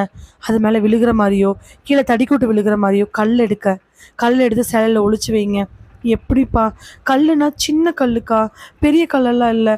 மண்ணுனா ஒரு கைப்பிடி மண். எதுக்குப்பா இதெல்லாம் சொல்கிறக்கா? இதெல்லாம் எடுத்து வைங்க. இந்த மாதிரி அவள் கொடுத்த 2 பிளானும் எல்லாமே ஃபெயிலியர் ஆயிடுச்சு. கதவை திறந்து விட்டா சாமியார் பூட்டிட்டாரு, மண்ணு மேலே விழுந்தா புருஷன் தட்டி விட சொல்லிட்டாரு. இந்த 2 இருந்தா கூட ஏதாவது பண்ணியிருக்க முடியும். இது இல்லாமல் கீதா சொன்ன பிளானை எப்படி தான் வளர்னால பண்ண முடியும்? மெல்ல மெல்ல 250 மீட்டரும் போக அந்த பூஜை ரூம் வருது. பெரிய ஹால், ஒரே ஒரு ஷெட்டு மாதிரி, நடுவில் என்னென்னமோ விதமான கோலங்கள், சாமியார்களுக்கு தேவையான பூஜை பொருட்கள், கட்டை, துணி, மஞ்சள், குங்குமம், அப்பப்போ கொஞ்சம் கொஞ்சம் பூவு இதெல்லாம் போட்டு நடுவில் அந்த பிள்ளைகளை உட்கார வச்சுருக்காங்க. பிள்ளைகள் 2 பேர்த்தோட தலையிலையுமே மொட்டை அடிச்சிருக்குது. இதை பார்த்தவளுக்கு நெஞ்செல்லாம் பதற ஆரம்பிக்குது. பிள்ளைக மேலே ஒரு துணி போத்திருக்க, ஒரு வெள்ளை துணி ஒன்று பிள்ளைகளுக்கு பின்னாடி மடிச்சிருக்குது. மறுபிறவி அடைஞ்சதுக்கப்புறமா வெள்ளை துணியை மேலே போத்தணுன்னு வீட்டுக்காரர் அந்த சாமியார் பேசிகிட்டு இருந்த ஞாபகம் நல்லாவே இருந்துச்சு. உள்ளே போன உடனே அங்கே இருக்கிற எல்லாத்தையும் சுற்றியும் முற்றியும் பார்க்குறா. அந்த பெரிய ஷெட்டு எல்லா பக்கத்துலேயும் சாத்தப்பட்டிருக்குது. இவ உள்ளே வந்த உடனே அந்த ஷெட்டு உள்பக்கமாகவும் சாத்திட்டாங்க. சாத்தினவங்க சாவியை போட்டு சாவியை கொண்டாந்து தாங்கிட்ட வச்சுக்கிட்டாங்க. பக்கத்தில் வந்து நிற்க சொல்ல அவள் வந்து நிற்கிறா. இந்த சூழ்நிலை ரொம்ப கடினமாக இருக்குது. பெரிய ஷெட்டு, அந்த பெரிய சாமியார் கூட 3 ஆம்பளைங்க, அது கூட அவன் வீட்டுக்காரு, மொத்தமாக 5 பேர் இருக்காங்க. அந்த பசங்க 2 பேர்த்தையும் நடுவில் உட்கார வச்சுருக்காங்க. தலையை குமிஞ்சிருக்காங்க. மொட்டையடித்த பிள்ளையும் பையனையும் பார்க்க பெத்தவ மனசு ஆதங்கத்தில் துடிக்குது. சாமியார் அவங்க 2 பக்கத்தில் கூப்பிட்டு ஆளுக்கு ஒரு கையில் பெரிய இளநீ கொடுக்குறாரு. இளநீல ஒரே ஒரு ஓட்டை போட்டு அதில் ஏதோ ஒரு கட்டை மாதிரி ஒன்று வச்சு அதுக்கு மேலே குங்குமம் சந்தனம்லாம் வச்சுருக்குறாங்க. இதை கொடுத்துட்டு அந்த சாமியார், நல்லா கவனிங்க, இந்த இளநீ தான் உங்க பசங்க பிள்ளைங்க மறுபிறவி எடுக்கிறதுக்காக பயன்படுத்தக்கூடிய கூடு. நான் சொல்ற பூஜைக்கு அப்புறமா உங்க பசங்க மேல ரத்தம் தெளிச்சு தோ அங்க இருக்கக்கூடிய அருவாள்னால உங்க பசங்களோட வலது கையில ஒரு கீறல் போடப்படும். அதுக்கப்புறம் உங்க பசங்களுக்கு ஒரு அருமருந்து கொடுக்கப்படும். அந்த மருந்து குடிச்ச உடனே உங்க பசங்க மயக்கம் போட்டு கீழே விழுகுவாங்க.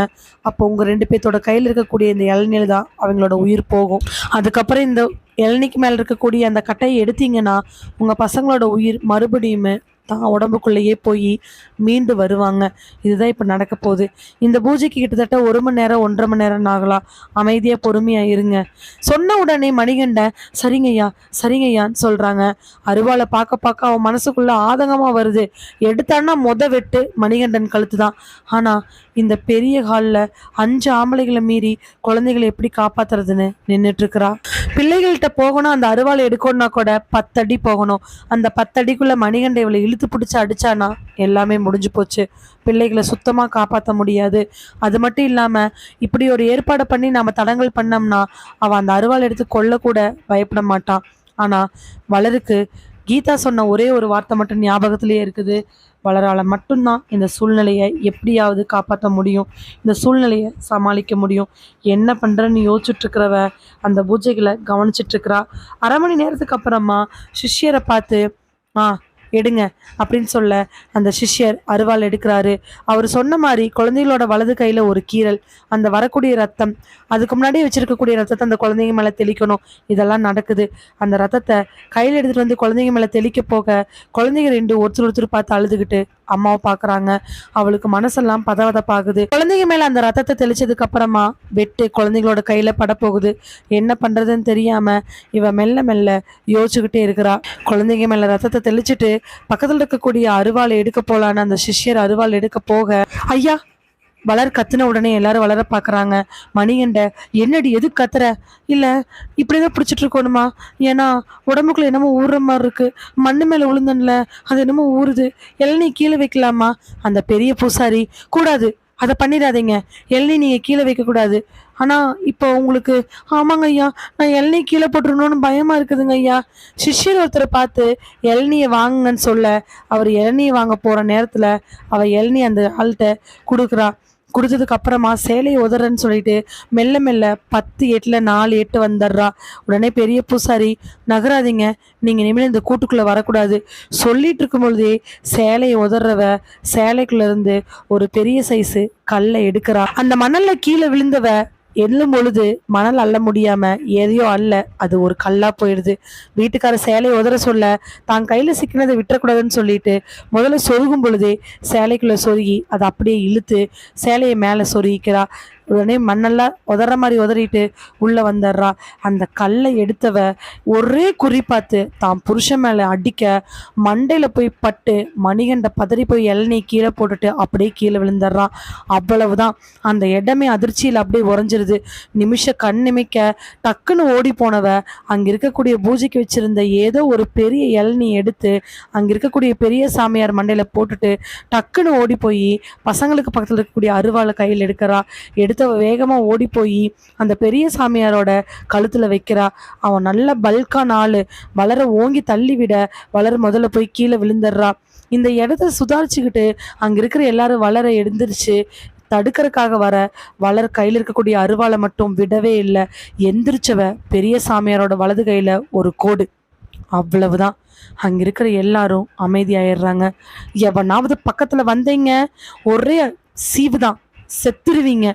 இருந்தாலும் மணிகண்ட பைத்தியக்காரி, பிள்ளைகளுக்கு நல்லது நடக்க போற நேரத்துல சொன்ன அடுத்த நிமிஷம் வேகமா ஓடி போய் அவன் வீட்டுக்காரோட காலில் ஒரே வெட்டு. அவ்வளவுதான், கீழே சரிஞ்சு விழுந்துடுறான். என்னடி பண்ற? அடுத்த வார்த்தை பேசின கழுத்துல தான்டா விழுகும். ஏண்டா முட்டா பயலே, படிச்சும் படிக்காம இருக்கிறவங்களா நீங்களாடா? மறுபிறவி நான் என்னடா அருவி கட்டவனுங்களா?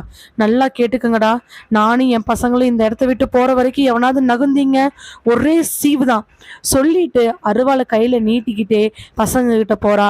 அதுக்கப்புறம் ஒரு சிஷ்யரு அவளை எப்படியாவது பிடிச்சிடலான்னு சொல்லிட்டு வந்தும்போது திடீர்னு அவ அந்த சிஷ்யனோட இடது கையில ஒரே வெட்டு. அந்த ஆள் துடிச்சு போய் ஒரு ஓரமா போய் உட்கார்ந்துடுறான். எதுக்கும் அஞ்சல. காரணம், அவளால் மட்டும்தான் இந்த சூழ்நிலையை காப்பாற்ற முடியும். ஒரு பொண்ணோட சக்தி இல்ல தனக்கு வரக்கூடிய ஒரு ஆபத்திலிருந்து தன்னையும் தன்னை சார்ந்தவங்களையும் காப்பாத்துறதுக்காக ஒரு ஆணோ பெண்ணோ எடுக்கக்கூடிய சக்தி எவ்வளோ அப்படிங்கிறத எல்லாரும் பார்க்க ஆரம்பிக்கிறாங்க. 5 ஆம்பளைகள் அமைதியா இருக்க பசங்களை அந்த இடத்துல இருந்து எந்திரிச்சு, போங்க 2 பேரும் அந்த கதவு கிட்ட போங்க. பசங்க 2 பேரும் ஒரே ஓட்டமா போய் அந்த ஷெட்டோட கதவு கிட்ட நிக்கிறாங்க. சாவி வச்சுட்டு இருக்கிறவனை பார்த்து, இங்க பாருடா, இப்ப நீ என் கூட வர, அந்த கதவை திறந்துட்டு அந்த சாவி என்கிட்ட கொடுக்குற, இல்லை அடுத்த விட்டு உனக்கு தான் விழுகும். அவன் எதுவுமே பேசாம சரின்னு தலையாட்ட இவன் மற்ற எல்லாரையுமே பார்த்த பாரியே பின்னாடி நடந்து போறா.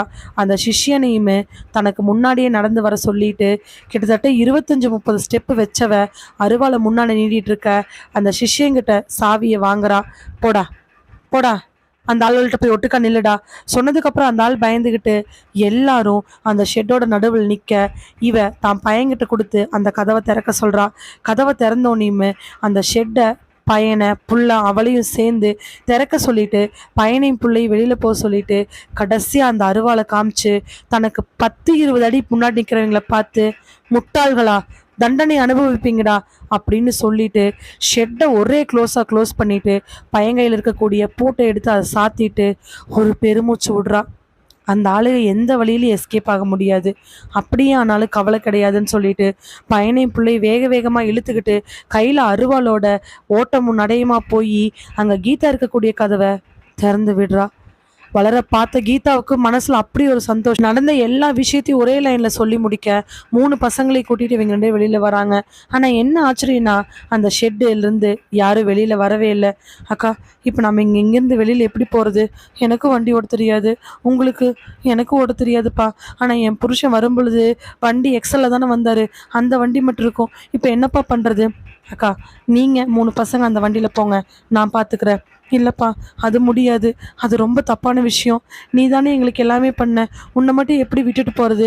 இல்லைக்கா, பசங்களும் நீங்களும் இங்கேருந்து போகிறது ரொம்ப முக்கியம். நான் எப்படியாவது வந்துடுறேன், நீங்கள் போங்க. இல்லைப்பா, நான் உனக்கு ஒன்று சொல்கிறேன், என் பசங்களை கூட்டிகிட்டு நீ போ. இந்த அருவாள் இருக்கிற வரைக்கும் என்னை ஒன்றும் பண்ண முடியாது. அந்த ஆள் என்னை கொல்ற அளவுக்குலாம் தைரியம் கிடையாது. என் பசங்களுக்காவது என்னை ஒட்டு வைப்பான், நான் பார்த்துக்கிறேன். எல்லாரும் ரொம்ப நேரம் சொன்னதுக்கப்புறமா எக்ஸல்ல ரொம்ப சிரமப்பட்டு அந்த பசங்களை கூட்டிகிட்டு கீதா கிளம்புறா. இவ அருவாளோட அந்த இடத்துலயே நின்றுக்கிட்டு இருக்கிறா. போய் ஒரு மணி நேரம் இருக்கும். அருவாளை கையில் வச்சுட்டு நிற்க அவனுக்கு எல்லா பக்கத்துலையும் ஏற்கனவே லாக் பண்ணிட்டானுங்க போல. அவனால வெளியில் வர முடியாத ஒரு சூழ்நிலை. இவங்கெல்லாம் எங்கேயாவது தப்பிச்சு போயிடுவாங்களோ நினச்சிட்டு இருக்க. ஆக மொத்தத்தில் அவனுங்களால தப்பிக்க முடியல. நல்லதோ கெட்டதோ அந்த ஷெட்டுக்குள்ள அவனுங்க மாட்டிக்கிட்டானுங்க. 1 மணி நேரத்துக்கு அப்புறமா ஜீப் வர, ஜீப்ல இருந்து இன்ஸ்பெக்டர், சப் இன்ஸ்பெக்டர், கான்ஸ்டபிள், பிரகாஷ்னு எல்லாரும் இறங்குறாங்க. எல்லாரும் வேகமா வந்து வளர்கிட்ட இருக்கக்கூடிய அருவாளை வாங்கிட்டு வேகமா போய் அவங்களை அரெஸ்ட் பண்றதுக்காக போறாங்க. பிரகாஷ் மட்டும் அங்க நிக்க இவங்களாம் அந்த ஷெட்டை நோக்கி போறாங்க. தம்பி, நீங்க? நான் கீதாவோட வீட்டுக்கார் பிரகாஷ். கீதா எப்போ வந்தாங்க? இப்போதான் ஒரு அரை மணி நேரத்துக்கு முன்னாடி வந்தாங்க. நாங்கள் அப்போ ஸ்டேஷனில் இல்லை, வீட்டுக்கு வந்துட்டோம். ஸ்ட்ரெயிட்டாக வீட்டுக்கு வந்துட்டாங்க. விஷயத்த சொன்ன உடனே ஸ்டேஷனுக்கு போய் நாங்கள் போலீஸை கூட்டிகிட்டு வந்துட்டோம். என் மனைவி நேராக வீட்டுக்கு வந்தது நல்லா போச்சு. ஆமாப்பா, ஆனால் வழி கூட்டிகிட்டு வரும்போது அவளை கண்ணை திறந்தானே கூட்டிகிட்டு வந்தாங்க. அவளுக்கு வழி தெரிஞ்சிருக்குது. அது மட்டும் இல்லாமல் உங்கள் பசங்க அடிக்கடி இந்த இடத்துக்கு வந்துட்டு போனதுனால அவங்களும் வழி சொல்லியிருந்துருக்குறாங்க. கண்டுபிடிச்சி வீட்டுக்கு வந்தாங்க. நான் வீட்டில் தான் இருந்தேன். போலீஸ் எல்லாம் நிறைய டீட்டெயில் கேட்டதுனால அந்த அயன் கடைக்காரரு இன்னும் 2-3 பேர்த்த விசாரிக்கிறதுக்காக வீட்டில் தான் இருந்தேன்.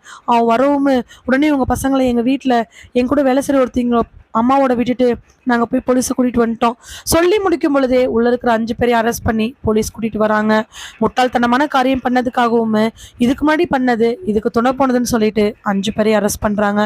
எப்படியோ வளரோட துணிச்சனால செயல்னால அவங்க பசங்க கீதா எல்லாரும் காப்பாற்றப்பட்டுட்டாங்க. இதெல்லாம் ஒரு விஷயமா, இப்படியெல்லாம் பண்ணுவாங்களான்னு மக்கள் பேசுகிற அளவுக்கு எல்லா பக்கத்துலேயும் பரவ ஆரம்பிக்குது. கடவுள் நம்பிக்கை இருக்கலாம், கடவுள் இருக்கிறாரு. உலகத்துல இயற்கையும் மீறி ஒரு சக்தி இருக்குதுன்னு நம்புறவங்க இருக்கிறாங்க, இருக்கவும் செய்யுது. நேர்மறை எண்ணங்கள் இருக்கிற மாதிரி எதிர்மறை எண்ணங்கள் இருக்கவும் செய்யலாம். அது நம்புறவங்களையும் நம்பாம போறவங்களையும் இருக்கு. நம்புறவங்களை நம்புங்க, நம்பாம போங்கன்னு நம்ம சொல்லக்கூடாது. நம்பாதவங்களை வற்புறுத்தவும் கூடாது. நம்பிக்கை அப்படிங்கிறது இருக்கே தவிர மூட நம்பிக்கைங்கிறது கிடையவே கிடையாது. எந்த கடவுளும் எனக்காக இதை பண்ணு, நான் இப்படி வருவேன்னு சொல்லலை. நல்லவங்களுக்கு நல்லது செஞ்சு அடுத்தவங்களுக்கு உதவி பண்ணி பிறருக்கு தீமை செய்யாம பிறர் வாழ்க்கையை கெடுக்காம இருக்கும் பொழுது நாமளா கையெடுத்து கும்பிள்னாலும் அந்த கடவுள் நம்மளை பார்த்துக்குவாரு. கடவுள் மேல நம்பிக்கை வைக்கலாமே தவிர மூட நம்பிக்கை என்னைக்கும் வைக்கவே கூடாதுங்கிறத கீதா அவளை நல்லா புரிஞ்சுக்கிட்டாங்க. அது மட்டும் இல்லை, இந்த உலகத்துல தாயை விட ஒரு சக்தி கிடையவே கிடையாது. அதை விட இந்த உலகத்துல தன்னை சேர்ந்தவங்களை காப்பாற்றணுங்கிற எண்ணத்தை விட ஒரு பெரிய சக்தி எதுவுமே கிடையாது. நம்பிக்கை கொடுக்கும் பொழுது சாதாரண விதை கூட பெரிய மரமா வரும். இதெல்லாம் கீதாவும் வளரும் இங்க எடுத்துக்காட்டா சொல்லிட்டு போயிட்டாங்க. இதோட இந்த கதை நிறைவடைகிறது. இதே மாதிரி கதையை கேட்க மறக்காம சிந்தனை பெற்றுக்கு வாங்க. மறுபடியும் வேறு ஒரு கதையோட உங்களை சந்திக்கிறேன். இந்த கதையில வந்திருக்கக்கூடிய பெயர், நிகழ்வு, கதாபாத்திரம் எல்லாமே முழுக்க முழுக்க கற்பனையானது. யாரையும் எதுக்காகவும் குறிப்பிட்டு சொல்லப்பட்டது கிடையாது. கெடுநாள் கதை ஒரு பொழுதுபோக்குக்காக மூட நம்பிக்கையின் பேரில் யாரும் ஏமாறக்கூடாதுன்னு யாரையும் எடுத்துக்காட்டாம ஒரு பொழுதுபோக்குக்காக கற்பனையாக எழுதப்பட்ட ஒரு கதையாகும். கெடுநாள் கதை முழுக்க முழுக்க பொழுதுபோக்குக்காக எழுதப்பட்ட கற்பனையான கதையாகும். அனைவரும் மகிழ்வித்து மகிழ்ந்திருங்கள். நன்றி.